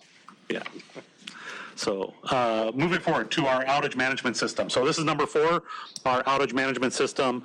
And some of the things that we're looking at, especially in the Palisades, and what we're doing as far as our grid reliability, when we have outages, being able to communicate exactly what's going on, being able to identify, right, to reduce our safety numbers. This is a huge goal for us moving forward. We want to be able to increase visibility and control of our distribution system, and that's line monitors, that's automatic reclosures, that's our SCADA system that Dave was just talking about, right? And it's real-time monitoring, having the ability to do remote switching, right? We're talking about distribution automation, right? That is a key component of that. And we talk a lot about AMI and the availability for to visualize everything that's out through AMI, but our distribution automation is the key to our outage management system, being able to see what's going on our entire system, not just at the meter, but on our system, be able to identify problems and respond to them quickly. So keeping up with all the acronyms, AMI? Automated metering infrastructure. So we all have our pet headache. This is my pet headache, OMS. When we're fighting a heat storm or a windstorm, rainstorm, it's our initial response to our customers. When we're at response level normal, it's a promise to the customers that we'll be out there within 4 hours responding to the incident. And then the lingering hours come on. When will my power come back? We just don't have that visibility to the customer, and that's part of AMI, that's part of SCADA, distribution automation. Everything is going to amalgamate into an effective outage management system to where I can answer your fundamental question, when will my power come back on? Yeah, with enough specificity and granularity. Yes, sir. Yes. Actually map the problem to a timeline. Makes perfect sense. And this will be foundational for a bigger initiative, which is the grid modernization program, right? Which requires combination. Yeah, it's that you need the AMI meters, you need the distribution system to have more operability from the control centers, and then we need to figure out how our grid modernization will look like overall for transmission, distribution, substations, and customers as well. We can map all of that performance and operational data to our customer-based data, for instance, and understand penetration rates, equity issues before they come up. Correct. Yeah. Mr. John Vanacore, the director of ATI, at least once a week we ask him, why don't we have this now? He keeps showing us little glimpses of what it's going to look like. It's amazing, and it'll be able to help us manage a recovery storm very effectively. John, why don't we have this now? All right, go ahead, Brian. I'm still not happy about the date, by the way. I know. This last bullet point on delivering timely, accurate communications is a big piece, and there's no coincidence that 3 of these top 10 focus on the customer experience, right, and having better communications with the customer. Our new 34.5 subtransmission and 4.8 feeder upgrades. So this is a big piece as well, because when we look at our LA 100 plan, and we focused on transmission and generation, right? But we made a lot of assumptions on the status of our distribution system. So this ties in directly with our PSRP goals and really upgrading our distribution system. And we don't have the 12 kV on here, but that's certainly a direction that we're going, right? And that's going to be an integral part in is converting over to 12 kV wherever we can, right? Starting in the Palisades, looking at some of these other neighborhoods where we can do that. But in the meantime, right, just the upgrades on our subtransmission system, on our 34.5 system, on our feeder system is a huge piece to us. And a lot of this is just upgrading conductors and cables for circuit capacity, but a great deal of it is about our aged system. We have a lot of old areas in the system, both overhead and underground. So being able to increase that capacity and make that more reliable right, is certainly part of our PSRP. The biggest mistake we've made in the last few decades has been the underinvestment in our distribution system. And it's very important. It doesn't matter how much we have coming in if we can't distribute it. So as we went through this process, I was determined to have new distribution stations in my top 10. But as we went through the process and through the analysis, we figured we could get more bang for our buck with new 5 kV feeders and upgrades to 34.5 this fiscal year. And then next year, a new distribution station will hopefully be occupying the top 10. We've asked to be breaking ground on a new distribution station with a golden shovel before I retire. How far from retirement are you? We can't talk about that, sir. 25 years? I would hope. All right. Number 6, new business, right? Again, this is its own category, right? And it encompasses a lot of different items when you talk about new business in general. But this is really supporting the new business development in the city, right? Bringing on modernization of our system, electrification in our buildings, but to continue and support the development and growth within the city, right? As long as, along with new service connections, right? This is leading with equity, right? Ensuring new business customers have equitable access to reliable, cost-effective power and water services. And then the other part of that is the customer communication, being able to establish clear, measurable timelines and performance targets for our customers moving forward. So there's a reason why this category resides at number 6, because we can't control what customers want to build. They come to us as needed. It tracks with the economy. So there's really no way for us to forecast what projects the public is going to come to us with. So that's why customer service resides at such a high level on the top 10, is because we always have to accommodate that. When they come in and pay their money and we begin the design process and promise a date, it's important that we stick to that. So that's why it's so high in our top 10 as a category. Number 7, and this is a very specific project, the Tarzana Olympic transmission line upgrade. And this is the last piece in our upgrading of this, of our transmission upgrading that's going from the Barron Ridge renewables, right, to the west side of LA. So when we look at, we're upgrading this piece from 138 to 230 kV, and this particular line was put in the 50s. And what's left is about 8 miles of overhead. So we've already done the underground portion of this line, right, from our Kenter switching station down to the Olympic station, right? So now it's, what we have left is that Tarzana to our Kenter switching station in Brentwood. So that's the last piece of this. And this includes our Barron Ridge, Haskell Canyon, 3 transmission lines that we've upgraded, our Haskell Canyon to Rinaldi, our Haskell Canyon to Sylmar, right? And then this Rinaldi Tarzana, or the Rinaldi Tarzana piece. This is that last little piece, and this also includes Scattergood Pershing Olympic job, which is from Scattergood to Olympic. Used to be just from Scattergood to Olympic. Well, we put a little station in there we call RSX. That's now in the middle of that, and that's this kind of completes that whole piece. It's not little. It's huge. So. Number 8, this is another project that's very significant, and this is our upgrades of Sylmar Banks E, F, and G. And when we look at Bank E, right, it's been out of service for 2.5 years right now, right? We're in dire need of replacing that bank. Bank F is 58 years old. Bank G is relatively new by our standards at 21 years old. But a lot of our other projects are reliant on this Sylmar Bank replacement. Right, so we have 3 other major transmission projects that are relying on this, and that's why this one made it ahead of a lot of the other projects, because they're reliant on this one being done first. I don't know what it means when it says transformer gassing, but it doesn't sound good. Yeah, you know, when you start having failures in a transformer, it'll develop gas inside the oil, and we'll detect that, right? And that's a sign for us that we need to do additional maintenance or it needs to be replaced soon. Yeah, I'm very proud of the lineman to be able to explain substation equipment. That was a good moment. Yeah. I've been studying. Number 9, our renewable resource procurement, right? This is obviously a big for us, and we talked about Elan 2 coming online, and Milford 2 coming up, and this is a big part of our goals moving forward, right? We have an 80% renewable target by 2030, 100% by 2035. We need to have these renewable resources procurements in order to move forward with those goals. So this is very specifically on how do we get these moving forward. Elan is obviously a big step for us, but we need essentially 7 additional projects, right, to get to that point of 80%. 7 projects built and operating by 2030? Correct. These are like the PPAs that we were meeting about last week, the power purchase agreement. It's definitely a huge component of us being able to get renewable projects online as quickly as possible. Of those 8 projects, how many of them are being built? 1 or 2 as we speak. Okay. All right, and number 10, this is the new business concierge, right? And I know this one's very near and dear to Dave's heart Yes, also. and the name is coined by Commissioner McGraw. Yeah. Thank you, sir. Vice President McGraw. And we are well underway of putting that in, and this is really just to augment our staff. I'm sorry? I'll push back a little bit on the concierge part. Yes, sir. Because I think it creates a different image that we need out there.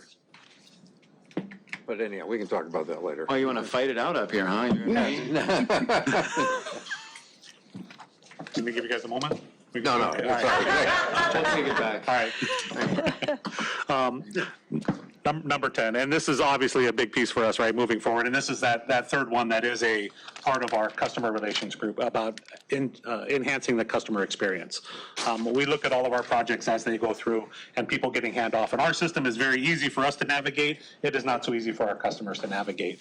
And this is really to address that, especially on some of our larger projects.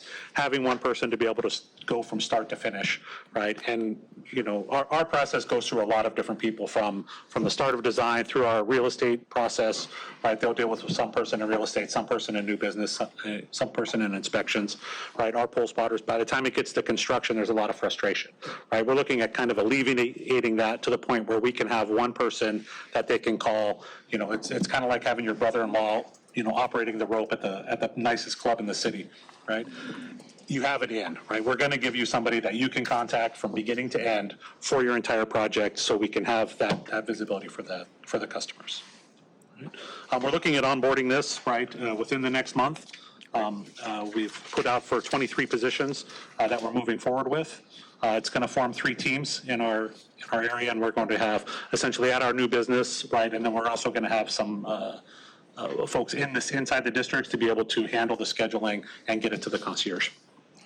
So our new business director, Mr. Emil Abdel Shahid, I believe, is here in the audience. He's still probably dealing with the Barclay folks. But he has been pushing this forward very quickly, so we're very close to hiring all of these positions that all live in the new business group. We're also going to be hiring some engineering folks to do the scheduling for the construction groups. Some of our construction forces have their own schedulers, and some of the other divisions do not, so they'll be feeding that information back and forth so we can get real-time updates. So as we went through this, we were also going through meeting with our consultant, Korn Ferry, as we looked at what the future of the power system was going to be, what organizational changes we needed to make. And so we were able to splice in with our work with them, our top 10 initiatives, and they helped us identify some 5 fundamental core competencies that we were going to be able to have in order to push these projects across the finish line. So, and that's system reliability, grid modernization, like Janice was speaking about, clean energy mandates, customer experience, and then prioritization and sequencing.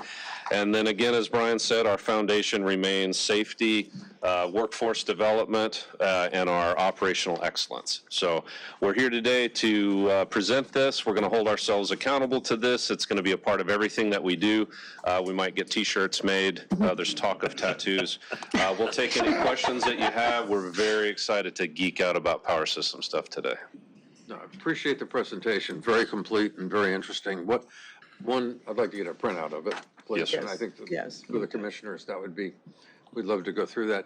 Second, in terms of upgrades and changes in the system, is there a map that sort of lays out where across the city the upgrades are taking place and when? Funny that you asked that question. We were just talking about how do the generals and the admirals fight a war without a map. So we were just talking about creating something today. We are going to be making some changes to the power system very soon. We're going to be standing up our project management organization office, as well as our asset management office. And under the PMO, we're envisioning a visual map of where we have major projects in progress. Our planning department under NURIT does a lot of research and calculations and studies. All of that bounces off the operation groups at the Energy Control Center to figure out where are our next upgrades, where do we need that transmission line. There's an unspoken urgency that's out there right now that we kind of saw after the Portugal-Spain issue where they had the country's blackout because of some operational issues. We're working with EPRI on that to figure out exactly kind of what led to that. We have some projects in the queue to remedy that, but they were nowhere on anyone's radar for priority.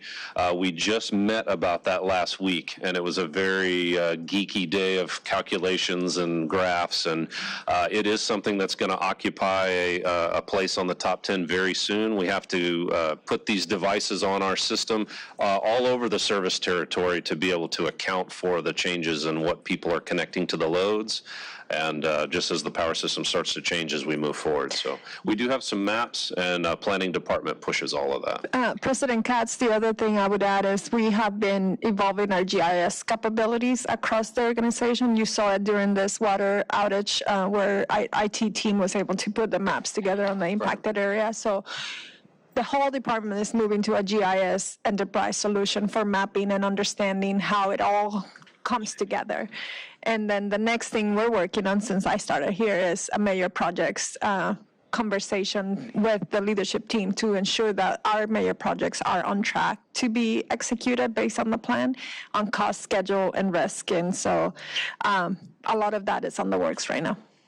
Yeah, the only reason, I mean, I tend towards maps just because I'm a visual person and trying to see how things work. Because if I have to read a 100-page report, it ain't getting done. But I can figure out maps. But just in terms of also, you know, I know the department is committed to, and I know your leadership is committed to an equitable distribution throughout the city. A map or something similar to that, doesn't have to be a map, but something that shows it graphically will help us make sure that we're covering the whole city at the same time and that no area is getting left out. Yeah, we have those maps already. Yeah. We have overlaid the disadvantaged areas or underserved areas, and we are mapping the projects into which areas are getting the upgrades. Yeah.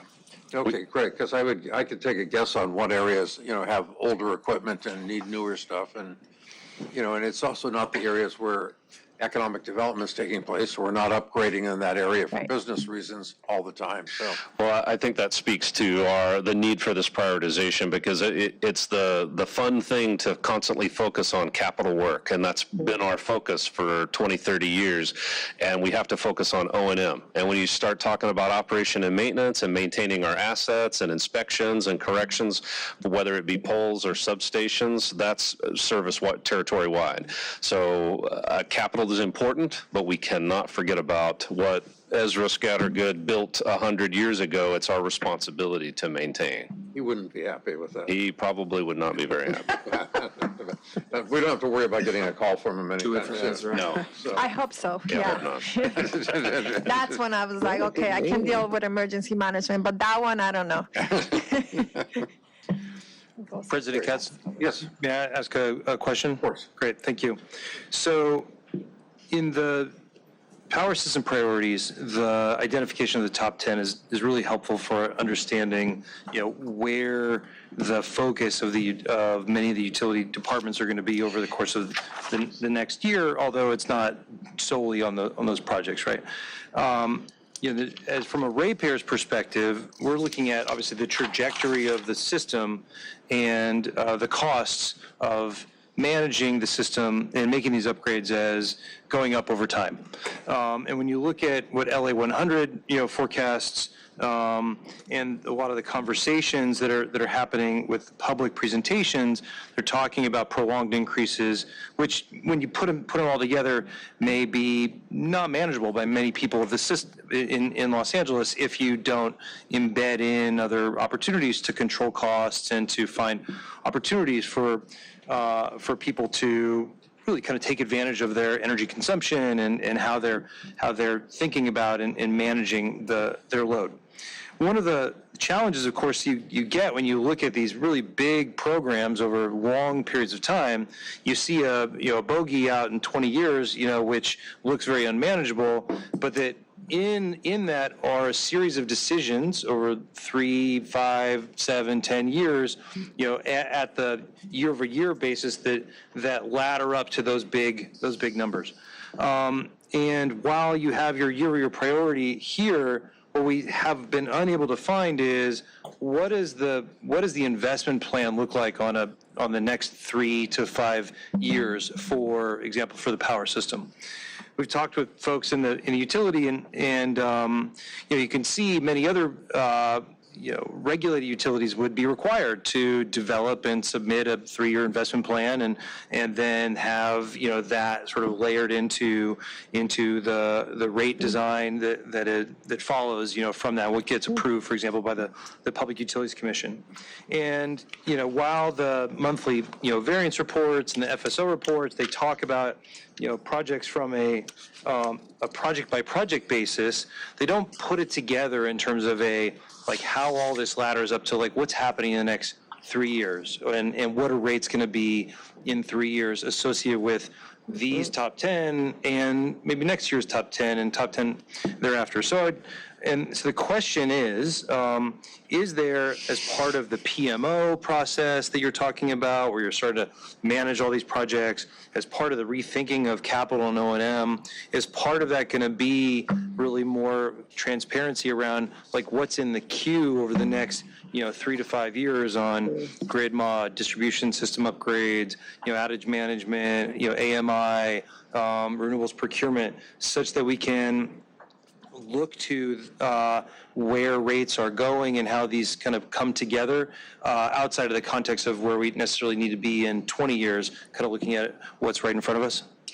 So as part of our budget process that we go through every year, we do look at a 5-year snapshot. We look at the previous year estimate, we look at actuals, we look at re-estimates, and then we start to look at program year and then outlying year 1, 2, 3, 4.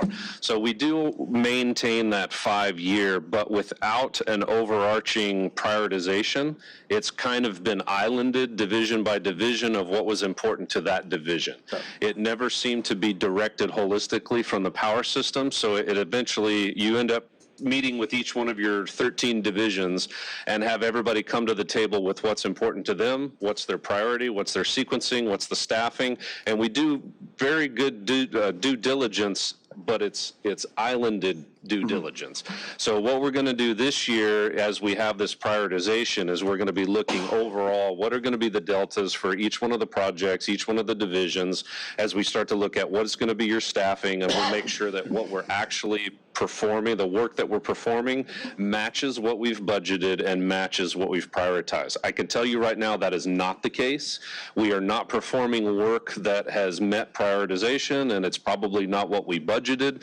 We did this evolution at a division level a couple of years ago, and we looked at, okay, what do we schedule for O&M, budget, and what do we budget for capital? And then where are we actually boots on the ground performing work? And it was way out of whack. So without those controls and measures in place, we have the idea of what we want to accomplish as we go through the budget cycle, but then we're not actually holding ourselves accountable to it.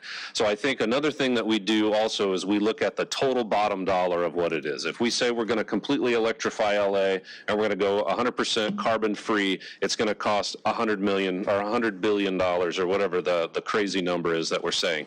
That is not that project in and of itself. It contains other things that we have to do to maintain. There could be an O&M component of that, a capital component of that. So as we started to look at what is the Palisades going to actually cost us to rebuild, I know Zariah and I were going through spreadsheet after spreadsheet, and we started to look at it from what were we going to do anyway, and then now what are we doing just because of the wildfire. That should be the transparent number that we're actually seeking reimbursement from FEMA for, and that's how we put that together. We're going to use that same model for power system budget for the next 5 years.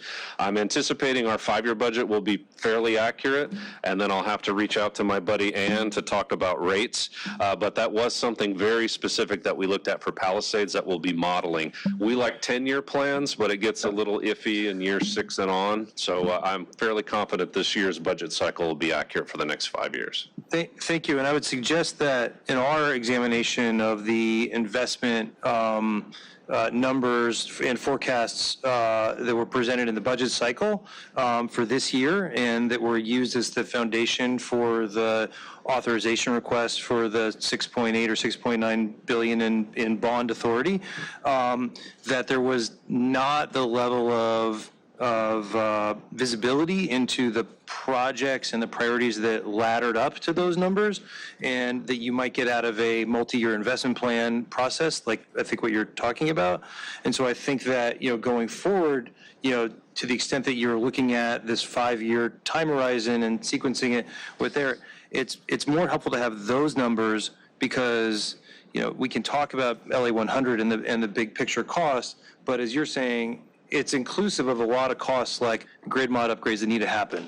Right. And we shouldn't necessarily hang, those costs onto, for example, the sustainability program, because those things need to happen to keep the lights on and to manage. We're going to do it costs anyway, going. and then it just causes everybody to have sticker shock about what it's going to cost us to make the grid clean. Because one of the keys to success throughout our entire 100-year plus history has been our affordability. Right. We don't want to lose that. That's right. So before we move on, I think, Ann, you have some comments? Well, I think there is a list of items that make up our bond authorization request. It's more of a numeric budget system detail. So as Dave builds out this project management office, we can maybe add some more details as to each of those budget items I shared with you to say, here's how it all ties back.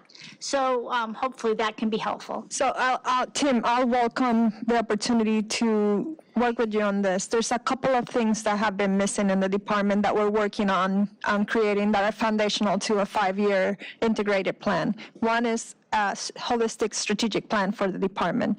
Number 2 is our risk framework and how it ties to the strategic plan and the investments. And then financial literacy for our leaders to understand how to run a budget from start to finish that ties not just APRs, but also capital and O&M expenses and how it ties to our rates. We are also working on really bundling work so that we optimize the deployment of capital and O&M funds, and then our integrated resource plan and how it ties into how it impacts our rates. So there's all of that is on the work, and that's why some of the new leaders that have come in are really managing those gaps that are really big rocks that we need to establish to get to the level of specificity that you're asking for, which is the level of specificity I'm used to from GRC cases. And so that's overall the longer term approach to budgeting. And so we should work on the phasing on this because it's not going to be done in 12 months. There's a lot of legwork that we need to do to get to that level of maturity. Understood. I would hope in that process, and maybe I don't think it's built in, but it should be. Everyone defends their silo because that's what they do and that's how they measure their work. But what I know at the state level, this doesn't happen, and I don't think it does at the city either. Nobody ever takes, it may be the number one thing in a certain silo, but it may be the 12th thing overall, but because it's number one in that silo, it gets funded or built before a bunch of other stuff that's actually a higher priority, but in different silos.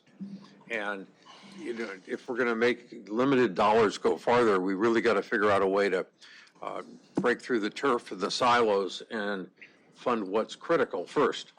That's exactly what was going on. And we discovered that you said defend their silos.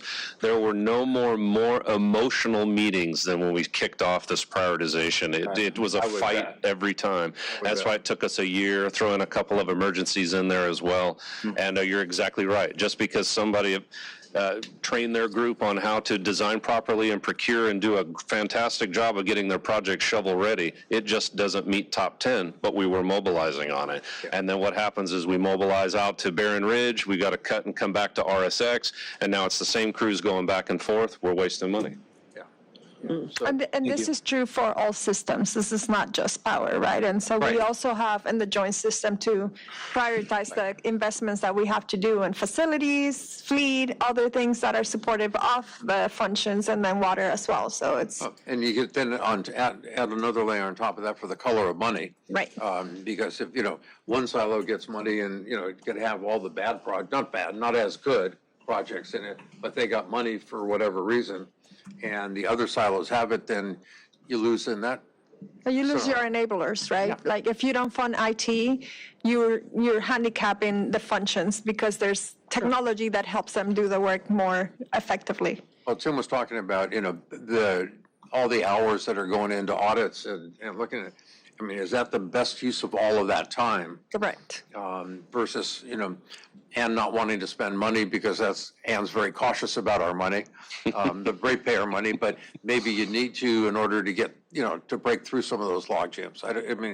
It's a hard question. It's at all levels of government, people face it, and we just have a more particular challenge here. So, well, I think what you're talking about is something that we had not really articulated before, and now under this last year with Janice and Joanne, we talk about risk, and what you're talking about is risk. What is our risk of not doing these projects, or our risk of doing the wrong project? Are we causing a safety hazard? Are we underinvesting in our asset and it's deteriorating faster than it should? And now that's becoming a part of what we think as we prioritize. Well, the other part of it that you mentioned earlier that I think is also critical is what are we going to be doing anyhow? Right. And factor that in, and because that's already money that's there or plans that are there, but it's a build on top of or next to or whatever it may be. So, but if we and some water too, dude. I know.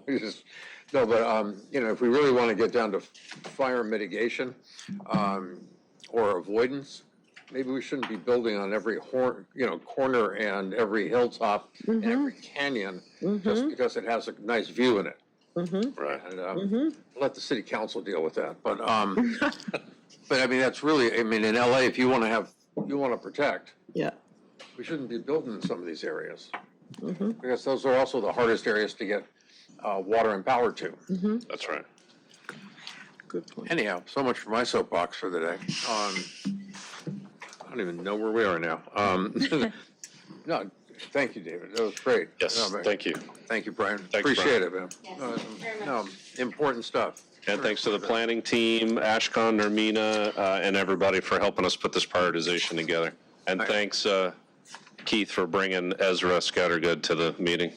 Maybe that's what it was. It was bringing out Ezra that made us all sit there and say, oh, let's take a step back. That's right. How do we make it right? We talk about Mulholland all the time. Give me a break. I know. We're all one deep. I was going to look So out. jealous, so jealous. The rebuild. All right. We're going to look to see if he has family in the area. This is fun, but moving right along.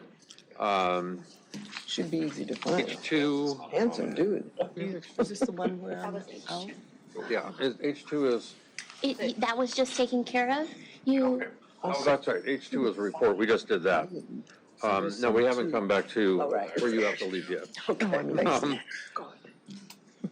Report by commissioners. Nope. Do you have any?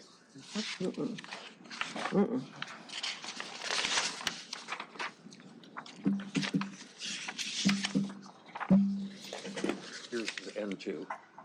Well, here's his N2. Thank you. I know it's a 2. Yeah. Any other management reports we've got from anybody? No.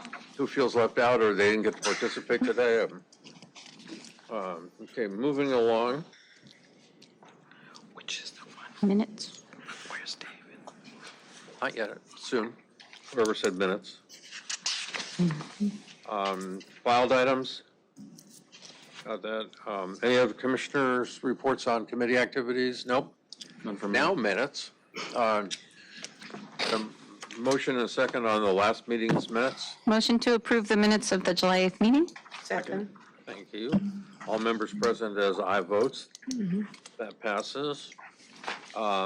Motions for future consideration? None at this time. None. Neighborhood council reps? No community impact statements or formal positions were filed by any neighborhood councils on any of the agenda items. They must be happy.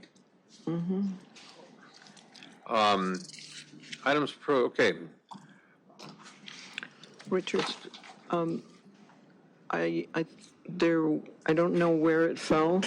The LEUSD presentation at the last meeting. I would appreciate at some point a recap on how that how that's working out, the funding The MOU. for the greening of the programs. David, you happen to be sitting there where I can see you. You're talking about the joint partnership we have with LEUSD? Correct. Is there any update on that, David? I'll take it out of order because Commissioner asked, and like I said, you were in plain view. So. Sure. Thank you. David Jacob. Good morning. I did not quite hear the question. Can you repeat it? I think it was more a request for a future update. So if I might suggest, Commissioner LEHRER and I serve on a subcommittee that's focused on biodiversity and related topics. Maybe you could give us a report sometime on the LAUSD MOU and school greening progress, which I think is what she was interested in. Okay, sure. Yeah, well, we as of the approval of, from this side, from LADWP on the July meeting, we committed to come back to this board before we launch the direct install portion of the LAUSD partnership. We can either prepare something in time for that or give an update on when we'll be able to speak more in detail on the greening. But we are working with LAUSD on what we committed to bring back to this board prior to relaunching the direct install component. Yeah, that was our understanding initially. Yes, Thank although we would appreciate a pre-meeting. Great. Please. Great. Sure thing. Let us know, David. Thank you. Thanks. Okay. All right. First up is let's do N1. What is N1? Which one is her recusal? GPS monitoring. Telematics. I'm sorry? Telematics, GPS. Telematics. So do you have any targeted questions, or do you want the presentation? Brief presentation. Let's do that part. Sure. Good morning, Commissioners. Good morning. Well, afternoon. Just I'm glad you're having fun. Been out the wildfire response. I've been out the water, so I don't know. Yesterday I thought it was Friday. So you were hoping, huh? Yes. So if they can put up the presentation. So we need the presentation. Thank you for your service in the response. No, not a problem.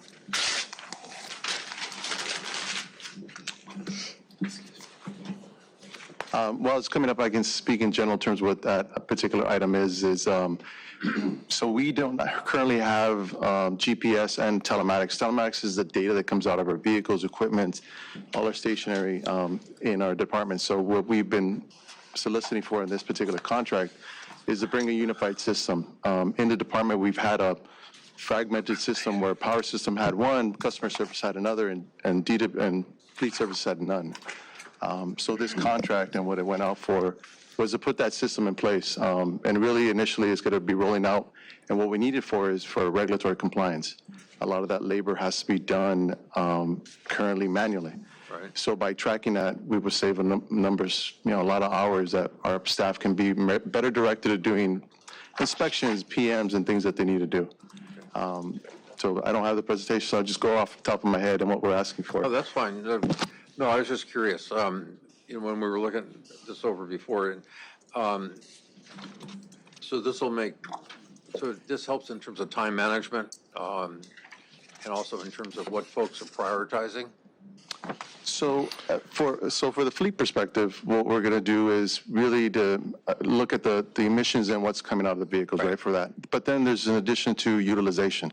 So equipment, we know that's sitting out there, so those metrics are going to be for the individual using divisions to know what they have and what they're using it as. Kind of the same thing that we're talking about here, silos.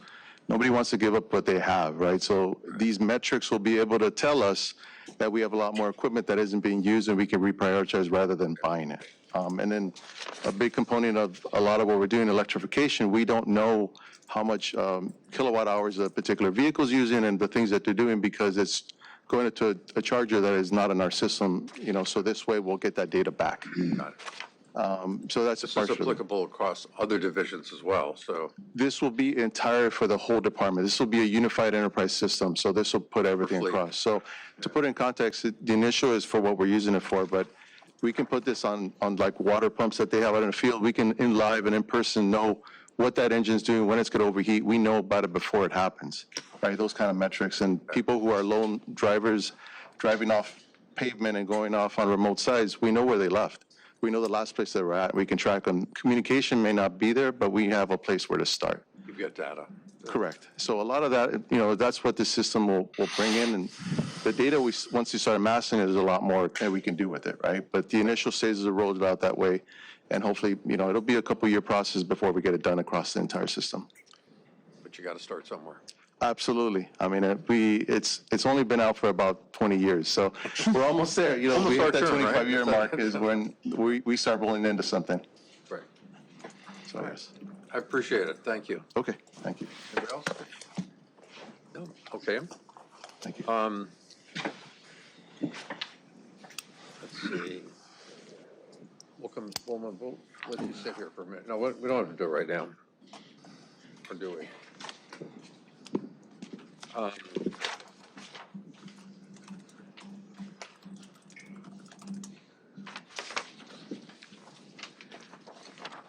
Who's our expert on net metering? Number 3. Joe. And 3? David Jaco from Distributed Energy Solutions will present on that item. Oh, okay. All right, David. David, come take your victory lap. We're excited about this.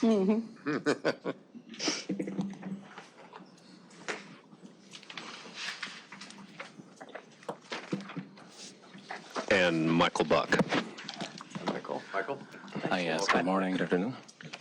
Good morning, Board President, Vice President, Commissioners. I have Michael Buck, who's the manager of the program. I'm David Jaco, Director of Distributed Energy Solutions.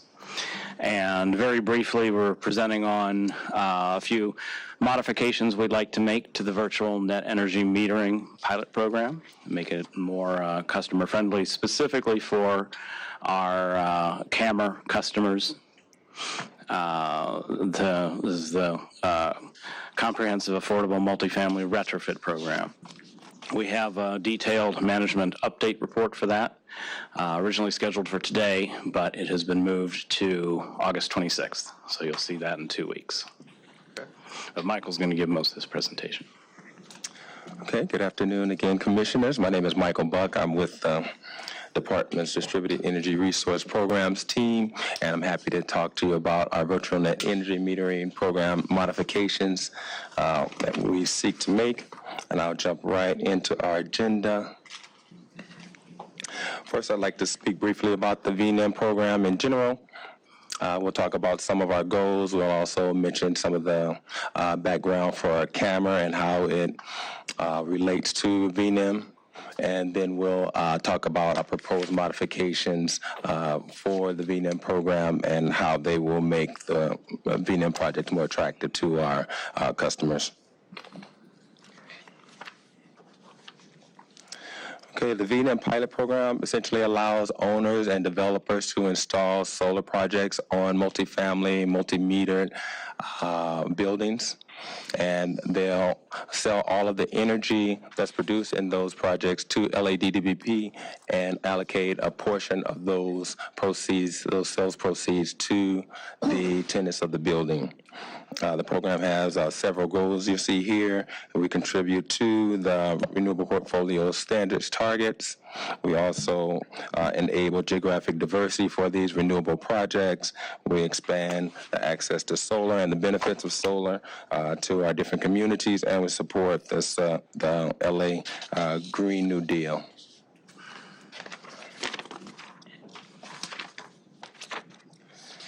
Okay, now we'll take a brief look at CAMER. CAMER was launched in 2022.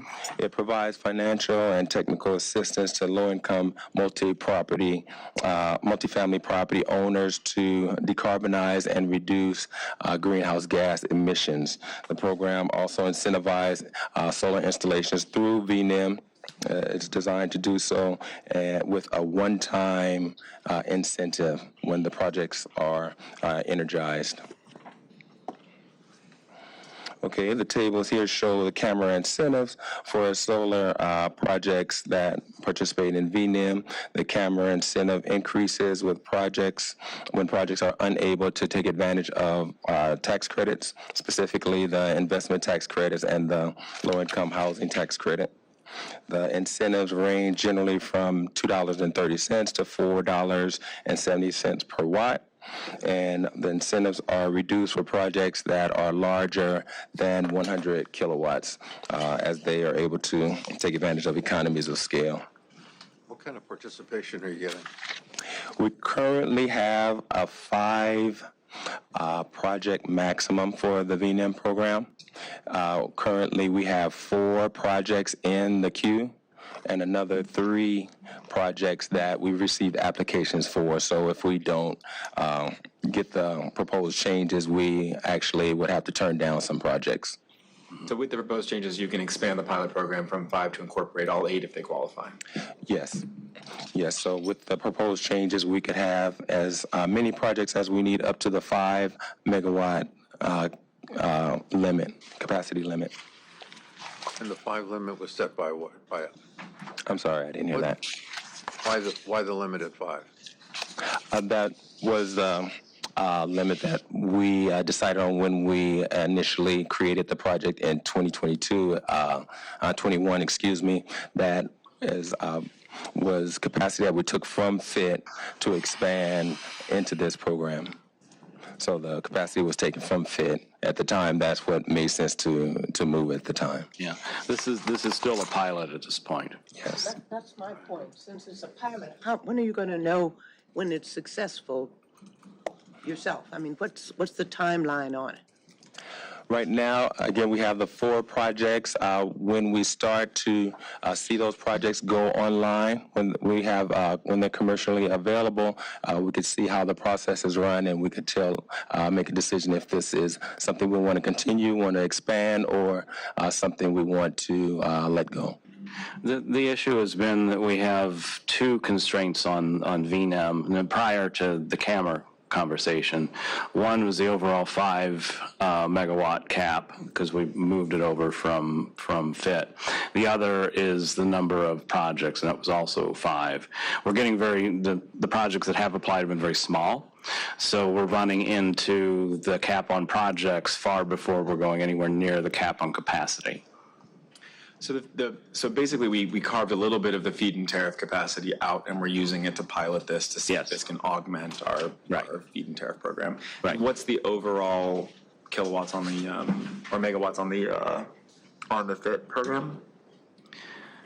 The FIT installed? Yeah, basically, how big is the pool that we pulled those 5 out of? We have a runway of 450 megawatts that we could use for FIT per the city. Okay. We have installed 115 megawatts. Okay. Excellent. Thank you. I mean, but still, I almost hear some hesitation. I mean, that we're going forward with it, but at the same time, it seems like we have some kind of ball and chain around our ankle. I mean, maybe it's just that it's almost 12:30 and all I've had is coffee. But make me fall in love with this, because I'm kind of confused right now. What we're It's asking not for, even flirting with me right now. what we're asking for at this point is a minor tweak to the pilot as opposed to a wholesale expansion of it. The minor tweak specifically is to make this work for CAMR. The main thing is that this pilot, as it exists, it's small, it's 5 megawatts, but because we've had a project cap of only 5 projects, and they've come in like 50 kW, 70 kW, 30 kW is the minimum. We're nowhere near even getting to that 5 megawatts. So at this point, we don't see a need to increase the overall cap of the program. We need to get more projects. We're actually getting small projects, not big projects. And so CAMR, as a deep decarbonization program for multifamily, we want to make available to CAMR, but CAMR is struggling to get up to that 30 kW threshold. So the main project, the main program accommodation for VNEM to accommodate CAMR is to lower that project threshold down to 10 kW. So we've got a lot of projects in CAMR that were coming in that proposed they could do a 10 kW project, a 15, 20 kW. We can't do it in VNEM currently with the rules because the minimum is 30 kW. If we're able to make this change today, and then, of course, it has to go to City Council to approve as an ordinance. But if we're able to make that change, then we can start doing a lot of VNEM projects through CAMR. Now, but they'll be small. Now, with the 5 megawatt cap, because those will be small projects, we did not feel the need to take on that 5 megawatt cap today because we're nowhere near approaching it. Especially since we'll be getting more small projects as opposed to bigger projects. Yeah, thank you. I think there's a lot of acronyms, so just to maybe provide some simplicity, and I'll share kind of my understanding of what you're saying. So this is an existing program. We're not really looking to expand it at this time, but we want to make it more accessible to the multifamily housing. And so to me, this really aligns very well with our equity strategies. We want to make sure that solar benefits go to renters and people who are in multifamily housing and apartment buildings. And so by changing the size of project that we're allowing here, that allows more of these apartment multifamily projects to participate and helps expand the benefits of who's benefiting from this existing program. Did I get that right? Yes. One of the things we really understood in the LA 100 equity strategies work was that the benefits of photovoltaic power were really accruing to very specific segments of the city because of the way the feed-in tariff program was designed and who could access those reimbursable funds, who could afford to put systems on top of their houses out of the box and then get reimbursed or wait for reimbursement. And so this is also, an effort to make that process more equitable. Right. I'm wondering, the only question I had about this whole thing is the way we have adjusted the incentive for larger projects above 100. It was 100 kilowatts? Yes. Do we think that's contributing to the lack of subscription for larger projects in the pilot program? No, because we didn't have this incentive up until this point. So the projects didn't have the incentives that we're proposing today. Thank you. Yeah, this structure is just for CAMR, right? Going forward for CAMR? Yeah. Mostly, yes. Yeah. Okay, so on this slide, we see a simple example of the CAMR payout. If a customer has a 110 kilowatt system that they're installing, they can utilize the investment tax credits and the low-income housing tax credit. They'll qualify for the $2.30 base incentive. However, since the project is over 100 kilowatts, the incentive adjustment factor will kick in and they'll essentially get 80% of that base rate. So the total payout for the project will be $202,400. What would be the smallest property owned, let's say whatever, property owner Y wants to be a part of this? What is the minimum number of unit that property owner has to have for that to start? I mean, in one place. I don't mean all over the city. But that one project, that one building. So the minimum size for CAMR is a 10 kW system, which is going to be, what's the square footage on panels on that, you think? About 5,000 square feet? Yeah, make it in some units for me, because I believe for camera, it's a 5 unit. It's going to be somewhere between a 5 and 8 unit building. All right, so we have a typical 8-unit building. Yeah. And they can sign on for this. Yes. And they're going to be excited because they're going to get $2.30 or something. I mean, make me understand why the 8-unit property owner wants to do this. How much is it going to be at the end of a, month? Do we do it in cycles of months, money? The incentive is a one-time incentive when the project goes. Is that how it is, a one-time incentive? Yes, when the project reaches COD, commercial operation. But there are ongoing benefits from the solar project separate from these incentives. So they'll still have that, incentive to do the project. This is just kind of adding to that. Yeah, this is additional. Right. So these camera funds will supply a great percentage of the installation cost. They can go up to 100% of the total cost to install. Yeah, so it's capped at 100% of the project cost, so we don't overpay. Also, this is just getting it built. Then there's the standard pay for performance, that there's the cost share between the developer and the tenants. So the tenants get a benefit from ongoing solar production. Thank you. Okay, moving along. So the partnership between CAMER and VNEM is essentially addresses affordability issues in the housing market dynamic. It broadens access to solar to customers in these multifamily units and in disadvantaged communities. So the VNEM pilot modifications will essentially do a few things. We talked about the minimum project size. It will decrease from 30 kilowatts to 10 kilowatts, so we can get all of these smaller projects that are we're facing.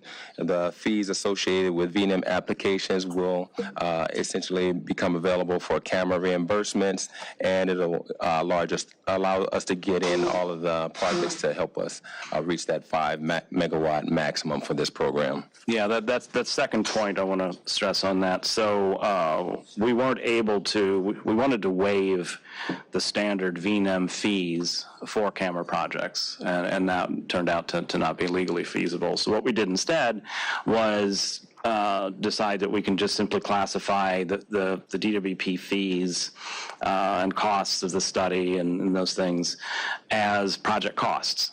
And once they're project costs, if the CAMER incentive is sufficient to cover all project costs, as we're getting to, as I like to say, 100% project cost coverage of the various layered incentive sources that we've been able to line up for CAMER, then they'll be covered. So it's a way of saying the customer's got to pay the fee, but if we've got 100% project cost coverage, then those project costs will be reimbursed.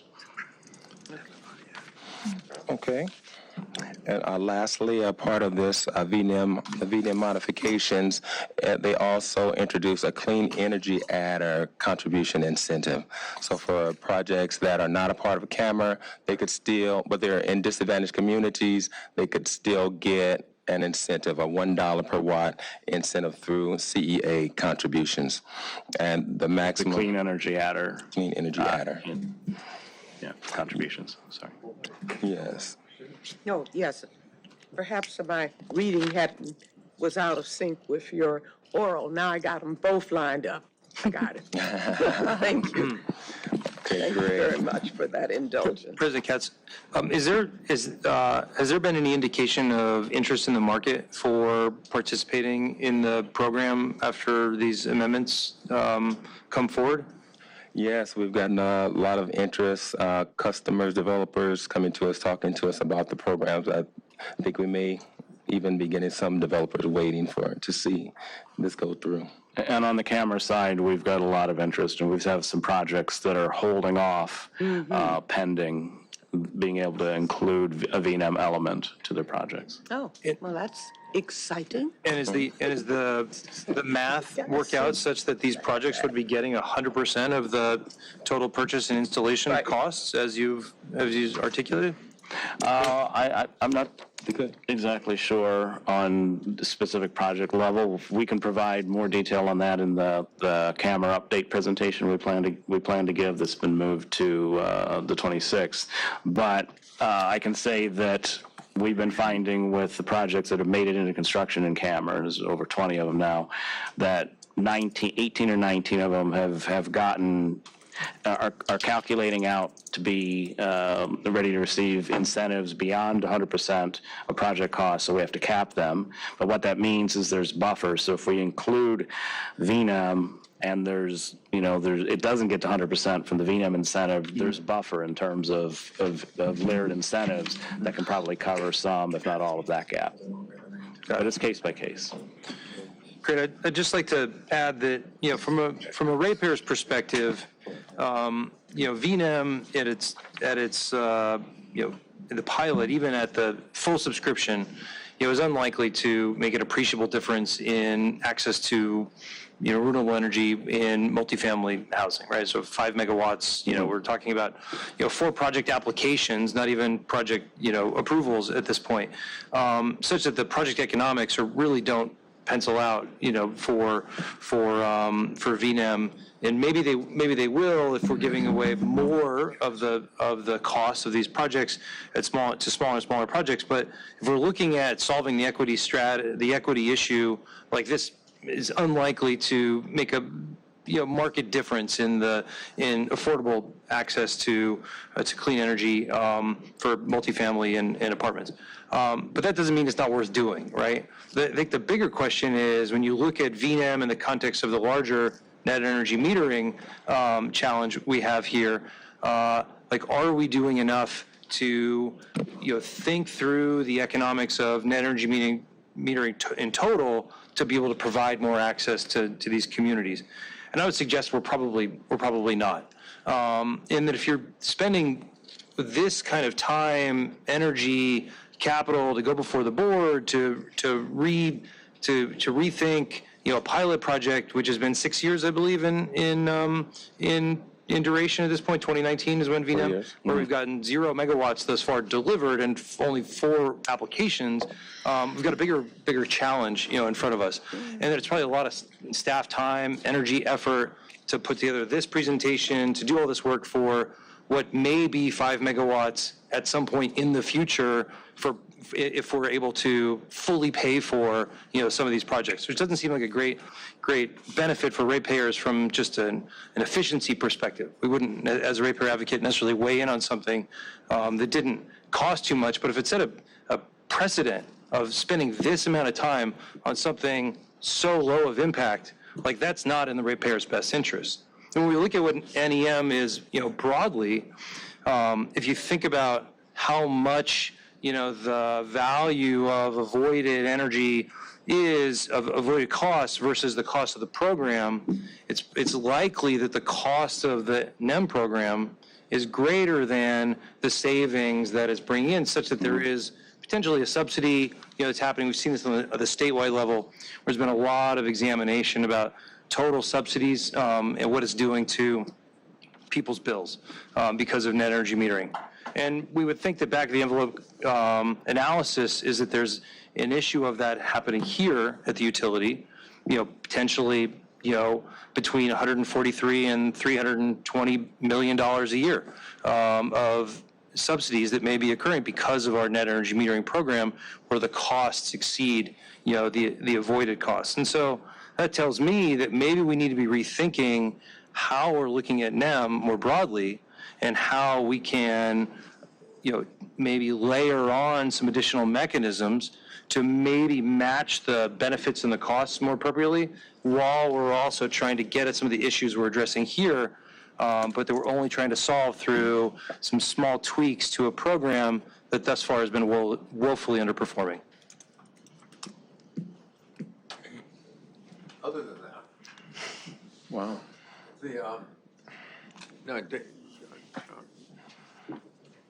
Tim raises some interesting points. Where it says in the briefing that I had on page 4, RERR-C, it says these are not ratepayer funds. Right. And so is this cross purposes of what I'm hearing? Where you're talking for the ratepayer, And here is, these are not So ratepayer those would be funds. two different issues. I mean, I'm happy to address what Tim said, and what you're talking about is a different component of the program. I'll only address what he said, because he's speaking for far more people than I'm. I mean, everything Tim says is correct, obviously, in terms of the bigger picture. All we're trying to do here is open the program up to CAMR by lowering the threshold, because there's a lot of interested projects that we would like to put solar on that can't otherwise access solar. And we're trying to make CAMR a deep decarbonization program. And this is the way to do that quickly. By lowering the threshold for participation. The 30 kW barrier has precluded every CAMR project that has tried to incorporate solar. So that fixes this. This would be a fix on that. And while we're at it, that then adds into the clean energy adder piece, which is for non-CAMR projects. That is money that we got. It's non-ratepayer money in terms of we didn't earn that money through rates. That's from the old Green Access program, which is a customer choice program that through legal opinion we've determined we have to sunset. But we collected a fair amount of money through a voluntary element of that program called the Clean Energy Adder that we now have to spend. And we have to spend that money down. And this is our idea to spend it, it's a community benefits fund, and this is the place to spend it. So the idea is incorporated here with the incentive structure you just saw. It's available until the money runs out or until we find another such voluntary clean energy adder mechanism through which to refill that funding bucket. I just wanted to suggest that I think it's a very good idea to get together with Mr. O'Connor to take a holistic view and look at this. We have pilot projects that are in progress. That this one was launched during COVID, I believe. That we're trying to tweak, right? While we're trying to build out the bigger strategy and the bigger systems. And I know with the Equity Office as well, and Kendall Helm, we can get together and talk through sort of what those bigger efforts might look like that could provide better benefit. At the same time, I think that trying to improve and increase this capacity is important. There's a lot of work, as you see and you noted, that goes into getting an item through council to get approved. And I do think it's important to demonstrate the value of this because the market wants it and because there's a benefit. But we do want to look and make sure that our whole strategy, that we're putting our efforts and energy into the ones with the biggest bang for the buck. So we'd be happy to meet with him and have that dialogue. Obviously, the ratepayer advocate being newer to the position, there's a lot more conversations that need to be had and that we will have on an ongoing basis to really develop this strategy more fully to ensure that we're reaching the customers who need the services the most and who've been impacted the greatest over time. And I'll just add to that CAMR is a very revolutionary way of tackling an issue that the utilities have always had, is how do we get to our tenants that are not owning their homes to get energy efficiency, demand response, renewable energy, the same things that homeowners can get because they own the home and they own the account, versus our tenants. And it has been a problem for the industry to solve for this market that has been really underserved. And I don't know if any other utility has done CAMR, which the tenant benefits from the improvement and so does the owner of the property, because there's capital improvements to the property, but the tenant benefits from reduced rates on energy efficiency and other programs. And so I think what you're trying to do with VNM is make it comprehensive, and it won't be comprehensive unless solar is part of the equation, because you have energy efficiency measures for the common areas and the tenant units. But if you're not providing the solar energy to the customers, then how do we serve that customer with renewable energies that are being produced on site? So I think there's an opportunity to balance that cost because no one else is doing it, and really how do we break that barrier to the tenant marketplace for our customers. I guess Tim's point, though, is that this is all theoretical until something actually happens, until some projects actually get online and we see what the return is and how the program is performing. And that it may be that this is always theoretical and that none of these projects do cross the finish line, or that if they do, a few limp across the finish line and it's not the right program to proceed with. The point of a pilot is that we maintain a really active focus on its performance. I think, and then judge whether or not to expand it or to sunset it. I agree with, Commissioner Pinder's first question, which is that I do think programs like this, every good pilot has a closing date on it.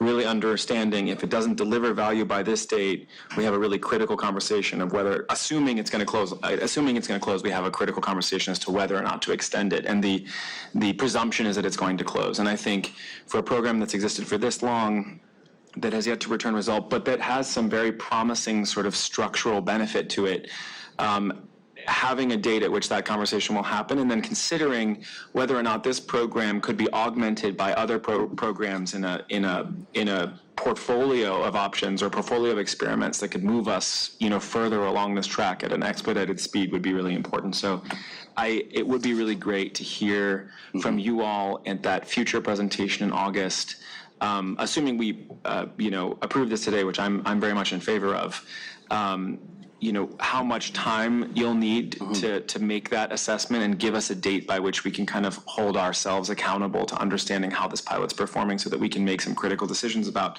the best use of that time and those resources going forward. Sure. I think I personally am not as unready as I was even 5 minutes ago. Now I kind of do get it. And it's also the echo of this gentleman that came in and made a point when he was talking about these apartments not having, say, electricity, though it's not the same. We have, as the CEO said, we have people with private homes who can make themselves available. And we have a whole nother market of renters. It's what we're talking about. We have renters who cannot benefit. This allows it to be more equal. Right. And this is an effort to do that, if I understand it. And I really appreciate your comments because that helped and yours did too. So I do see, though it's a pilot, and I hate that word, and I understand the ratepayer, Tim's comments, well, is this just another bridge too far? As the expression goes, is this another bridge too far? But it does make sense that we try to do this, because if it does succeed, it is in keeping with what we're doing and trying to do further down the road. So in that regard, thank you for your indulgence while we struggled with this a little. Thank you. Make a suggestion. Tim, did you want In just a helpful moment, I would not suggest that this is a bridge too far. I would suggest that this may be a bridge not far enough. Okay. And that this program does not solve the issues of clean energy access in communities that need it, and that a holistic review of the NEM program and evaluating where the opportunities are to expand that, but also to control some of the cost increases that other ratepayers might be experiencing would be helpful to go forward with.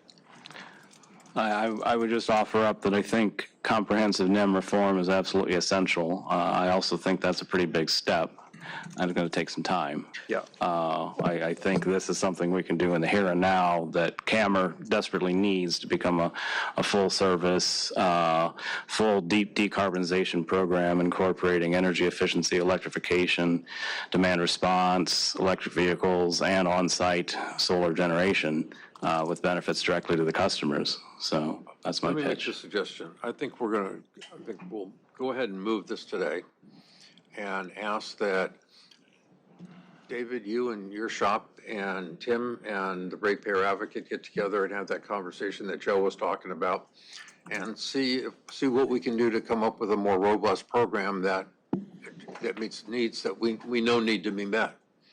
But I think that's what I'm getting out of this conversation. So, sure, absolutely. Let's move. If that's okay, we'll move in that direction. Thank you. Thank you, everybody.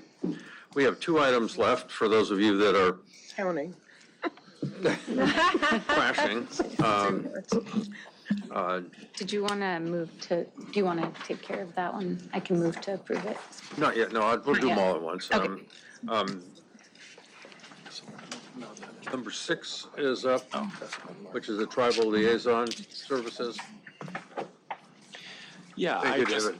I called it special, not for a full presentation, but just so Audrey, you could come up and sort of give us a brief, especially because this meeting is going so long, idea of your work so far. We're excited to have your renewal contract in front of us. You need them. Oh, okay. Okay, perfect.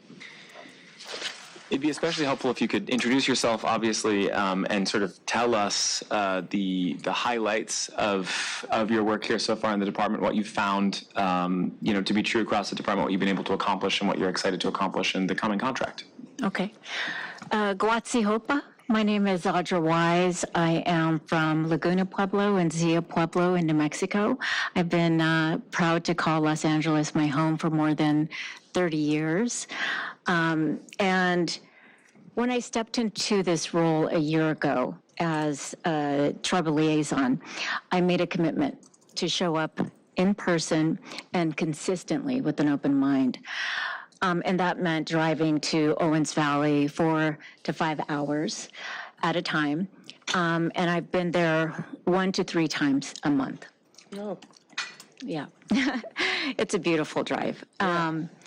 This past year has been about listening to how tribes want to be engaged, about learning directly from the tribes about Owens Valley, proactive engagement and physical presence, which like I said, I'm committed to. I've sat at kitchen tables. I've walked historic lands, and I've attended cultural gatherings and worked alongside LEDWP colleagues to support projects that deeply matter to the tribes, from cultural preservation to water infrastructure, environmental stewardship, and job opportunities. I've been fortunate to learn from both tribal leaders and our own LEDWP staff, whose mentorship and guidance have been invaluable. And I want to acknowledge the support that I've received from the Owens Valley Indian Water Commission, tribal members who have publicly advocated for my role as tribal liaison. And that trust is not easy to build. And it's something that I want to continue to work hard to uphold. And looking forward, there's still a lot to do. From interagency coordination, relationship maintenance, starting and completing our cultural awareness training program that will be tribally led. And to continue to strengthen our government-to-government relationships. And I believe that with consistency and transparency and mutual respect, we can keep moving forward together. I'm really grateful for the trust that you've placed in me. And I'll keep showing up for the tribes and for LEDWP.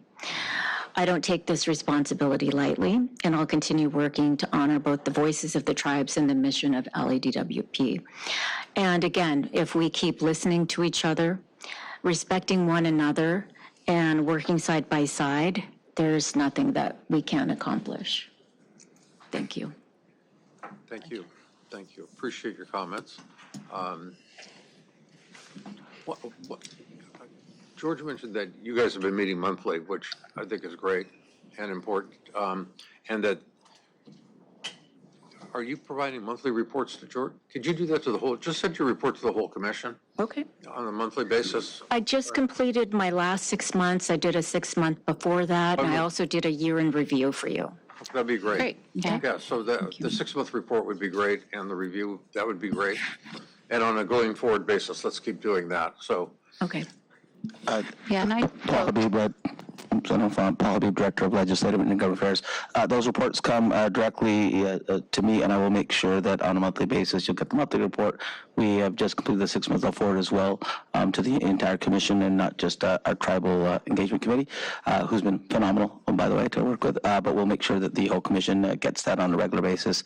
And there's a lot of good information in there that help you with your decision making. No, I appreciate that. No, and George spoke very highly of your meetings and the information he's gotten out of them, so Yeah. And I'd just like to echo, we're really grateful to have you on board and glad to move this forward. And I've heard really positive things from tribal members when I've happened to see them at events and interact. So thank you very much for this important work. Yeah, we've had some unprecedented moments together over the last couple of years. I mean, having, tribal leaders and enrolled tribal members here live in our boardroom, presenting in a meeting for the first time, significantly a meeting facilitated by you for Janice several times now to see tribes in the Owens Valley. I know a lot of work around the department to create, new avenues for hiring and for input up in Owens and for folks from tribes there, and then all the work that, you've been doing with real estate services up there and with Adam's shop on the aqueduct to improve relationships, manage projects, and finding all of the sort of, I would say, little and medium-sized wins so we can keep moving those relationships forward. Everything from, storm response and sort of emergency management to longer-term things like co-management of lands, changes in the way we preserve cultural resources, and recently even sort of brokering a big agreement between the tribes as to how we deal with some potentially emissive parcels around the Owens Valley Lake area. So, I mean, a tremendous work, well done. I mean, very well done, and we're really excited to be able to renew your contract today. Thank you. Thank you so much. Okay, thanks. Thank you. All right, we got one more item, and then we'll take the vote on all these. But item 6. Item 8. Item 8. Pardon me. That's what I said, item 8. I think we have 8 and 10. That's what I meant to say. Item 6, item 8, sorry. Item 8. Reed, as well as Alex Becerra, they're going to be speaking on this item. I might make item 8 easier. Yeah. Let's just amend item 8 to take out the 3-year extension and the 2-year extension and just leave it as a 5-year contract. And with that, I think we're okay with it. Yeah. Yeah. All right? Okay. Without objection. Okay. Make that amendment on item 8. That way, I mean, Sounds the good. thought that when George and I were talking about that this morning, and talking with Janice also, we want to make sure that the contract's got time to run, but also that there's some consistency among board members and who are watching, who are looking at this and paying attention to it, and that, the 5 years plus 2, a 10-year contract essentially is longer than all of our terms on the board. So thought that, people get complacent, things happen.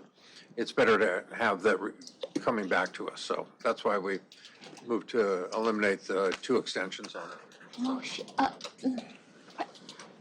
President KATZ, respectfully, Ben, just approve as proposed and adopt as amended? Yes, that's fine. Okay. They can do that, so yes. Okay. Thank you. Thank you. Thank you. So you don't have to talk. Just got off Well, you guys did a great job. Yeah, you did a great job working up here. Take it from me, quit while you're ahead. I don't do that often enough. Well, I think my staff is sitting there because just to make sure we get it on the record, part of the challenge is that some of the projects that these companies are going to be supporting may and will go beyond 5 years. Yes. So the challenge with that is that if they're the engineer record and the contract lapses, then it provides a challenge because somebody who's no longer in the contract is the one that actually designed and stamped off on it. I wouldn't be surprised if, I just have a rough guess, being around here, that in year 3 or 4, there'll be a discussion about extending the contract at that point, which is fine. I mean, it's okay with me, and it was okay with George in terms of coming back and doing that. We just didn't want it automatically built into it. I believe the way that this was set up is that after year 5, we need to come back to the board and get authorization to execute on any kind of extension. So the 3 and 2 years are not automatic. Okay. That's our understanding too. I think there's sort of like, there's practicalities around this and then there's sort of ideology around this. Really the spirit of the thing is that our board in effect approving a 10-year, $75 million bench contract, even if it's going to go to city council, sets a time horizon that's beyond the reality that any of us will be sitting here monitoring that contract. And that's our responsibility under the city charter. We don't want to saddle a future board with a massive and very important contract that they don't have that kind of visibility over and that may eventually get lost. I appreciate that those renewal periods were built in. We discussed originally having a 3-year contract with a 2-year ability to renew up to 5 years. Janice convinced us that, in order to maximize the 84 process, and really, take advantage of all the time and effort you'll be putting into presenting the city council package, that 5 would be ideal. And so we were a little flexible on that, but understand that the point of this is that, it's really not smart of us as individual board members to approve contracts that are that longitudinal, because they sort of do an end run around our responsibility to oversee that fiscal discipline. And so that's the primary reason we're making that adjustment today.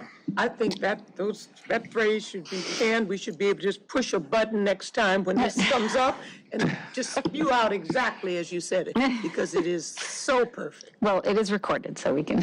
Yes. I'll send you an MP3. All right. Okay. Well, thank you, Board President and Great job, guys. Thank you so much. Thank you. Thank you. Okay, and number 10 will be really fast as well. I just wanted to make a question on that. I don't have any intention to not move it forward. So. Go ahead and make your comment. Great. This is probably under David Jaco's area. I don't know if he left that. Water. Okay. So this is, these are landscape contracts that relate to our water efficiency or turf replacement program. Yeah. What's that? No, go on. Oh, okay. I just wanted to ensure that I understand it was challenging to find firms that would meet these requirements, especially in terms of insurance, et cetera, according to the board package. So I don't want to hold it up at all. But I do want to make sure that these firms align with our biodiversity motion and efforts that the department is making to move forward on native plants. I did not see much on the websites of these firms. So, in future, it'd be important to incorporate that in the bidding process, RFQ, or whatever process led to the contracts. For now, I would love to follow up with you all and look into, communications with these firms about our intention, because some of the examples on one of the firm's websites were more just gravel, rock, and a few non-natives, which I think is not where our turf replacement program has been headed. So I just want to make sure that there's that alignment between what we've been working towards in the turf replacement and our biodiversity motion, and the work that these firms are doing. There may be additional training that they can undertake, et cetera. So we can talk about it outside the board, but I wanted to put those comments on the record, and then I can work with you on it. Thank you. Otherwise, happy to move it forward. Thank you. So, Thank you, guys. Yeah. I mean, if you have comments or if there's anything that was addressed that I didn't see in the letter, please feel free. So I'm Terrence McCarthy. I'm the manager of Water Resources Policy. With me are Rosanna Lau, our project manager for the team. And just to address the sustainability and biodiversity requirements, we have templates that all of these contractors are going to have to follow for every landscape that they install under this program, and the vast majority of those templates do incorporate a high percentage of native plants into the landscape, because we wanted to try and push for that biodiversity ethic in these landscapes we're installing, while also not reducing the options that customer have. So every customer is going to have to choose between 5 different templates, and I think only 1 out of the 5 has a lower threshold for native plants. Okay, great. Thank you. That's really good to hear. I would love to see some of those templates, and I know we've met on Zoom before, but would love to reconnect on the program. I also had a customer raise concern about how weeds were currently treated in the former lawns, so we don't need to get into the weeds here, pun intended. But yeah, would love to connect on that. And I'm very glad to hear that the templates are addressing that. I believe the program also now has requirements around spacing of plants and making sure that it's not just all gravel. So I've been very encouraged to see those evolutions of the program and look forward to seeing the detailed templates. Thank you. Commissioner, would you like us to set up a presentation or a meeting with you later on to discuss that in detail? That would be great, since there are a couple items. To include Camille? Yeah, you can. Okay, so we will set up a meeting. It'll be our official subcommittee to meet with you. Yeah. We will set up the meeting accordingly. Thank you very much. Terrence, set up the meeting. I will. happy? Yes. Yeah, okay. Yeah, happy to move forward. Thank you. Thanks very much. Thank you. Go back to item 8 for a second, please. What I'd like to do, just to make it clear, I'm going to move an amendment to item 8 that eliminates the 2 extensions in there. Everything else stays the same. The dollar amount, probably. I'm sorry? The dollar amount of the total contract, because of, that included the extension dollar amount, right? That's right. Yeah. Yeah. So you need the dollar amount amended in the length of the Right. contract. Right. That makes sense. Yeah, whatever's in that 75 mils that was attributed to the 2 potential extensions Yes. would come out also. And it's a 5-year contract for the dollar amount that's left. I don't know what it is offhand, and I don't know if anybody here knows right now what it is. We can work with Ben to give them that. But we'll get that done. And without objection to that amendment, And to have it clear, that you are limiting, you're making sure that it's the 5 years? it's a 1-year, it's a 5-year, it's a 5-year contract. Yes. Period. Fine. Okay? Without objection, Ben, that's okay? Yep. Okay, thank you. So without objection, that'll be adopted. Okay, now, And let the record reflect that this item no longer needs to require city council approval under 84. It already happened. Because it's 5 instead of 10. Oh, great. Wouldn't it still if the contract amount is high enough? Okay, great. We already have the 84 for this, so that process was done. Okay, well, good to know, though. I'm sure the city council will appreciate that we saved them the work. One agenda item less for them to deal with. Now, Ms. Wilma, don't you have to take a walk? I do if you are number 2. Have a motion and a second on item 2 for approval, Motion to approve item 2? Second. and you'll reflect that Wilma has left the room. Okay? Without objection, all members present as aye votes. Number 2 is adopted. Okay, now we're back to whatever else we haven't adopted yet. Motion to approve 8, 6, or I'll do it in order, 6, 8, and 10. 8 as amended. 6, 8 is amended, and 10. Didn't we need 3 also? Sorry, 3, 6, 8, and 10. 3, 6, 8, and 10? 1, 3, 6, 8, and 10. I should have looked at my Seconded. agenda. My apologies. That's 1, 3, 6, 8 as amended, and 10. If he wants to slide something in there, this is a really good time to do it. All right, It's been a long morning. Okay. all right. Any objection to a motion and a second for what Ms. KATZ said? All members present as aye votes. Those are adopted. And Shantae, I believe, that was all? Okay. Excellent. We are, wait a minute, I'm sorry. No, it's all right. The board shall publicly report any action taken in closed session and the vote or abstention of every member present thereon in accordance with section 54957.1 of the California Government Code. Thank you. All right. Thank you, Ben. We'll research the closed session, Long closed session. and we'll report out what, if anything, happens. Like 12 items on there or something. I don't understand. That's fine.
seremos vistos como a geração que teve o privilégio de conviver com Tom Jobim no Brasil e no mundo.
I'm taking it from Van Nuys. Oh, that would be maybe. close to home when I come. Yeah. Yeah, I would go to Union Station. Stop at Union Station Yeah. or something. Yeah. Yeah, I'm ready. Okay, please proceed. Thank you. We are, pursuant to Government Code Section 54957.1, we are reporting the actions taken in closed session that are reportable under that section. With respect to agenda item 04, which is Simonian v. Herrera, case number 23 BBCV 02539. This is an automobile accident where a DWP vehicle rear-ended the plaintiff at the intersection of Foothill Boulevard and Scoville Avenue. The proposed settlement is for $400,000. It was approved by a vote of 4-0. Commissioner KATZ, Commissioner McGraw, Board President KATZ, and Commissioner LEHRER. With respect to agenda item 05, which is James v. the Los Angeles Department of Water and Power, case number 23 STCV 01700. This is also an auto accident where a DWP vehicle rear-ended the plaintiff at the intersection of Beverly Boulevard and Formosa Avenue. The settlement was for $225,000, and the vote was also 4-0 with Commissioners McGraw, KATZ, and LEHRER. Agenda item 06, which is Natasha Hodgkinson v. LADWP, case number 23 STCV 01700. This is actually the same auto accident. The plaintiff was the passenger in the vehicle that was rear-ended by a DWP vehicle. The settlement is in the amount of $425,000, and the vote was also 4-0, Commissioners McGraw, KATZ, and LEHRER. Agenda item 07 is North Hills Recycling. This is LADWP claim number 1054250-1. This is an inverse condemnation case regarding a water main break near the intersection of Rinaldi Street and Blucher Avenue. The settlement is in the amount of $88,684.84. The vote was also 4-0. Commissioners McGraw, KATZ, and LEHRER. And the final item is agenda item 08, which is Atlantic 2 LLC. This is also an inverse condemnation water main break at 1312 Maryland Street. This is claim number 1953587.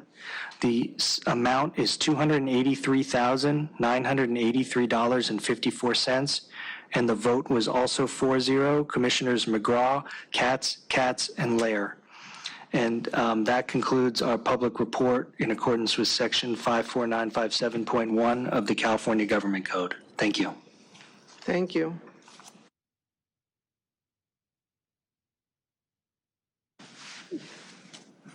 We're good? Yep. And that adjourns the meeting. Thank you all. Thank you.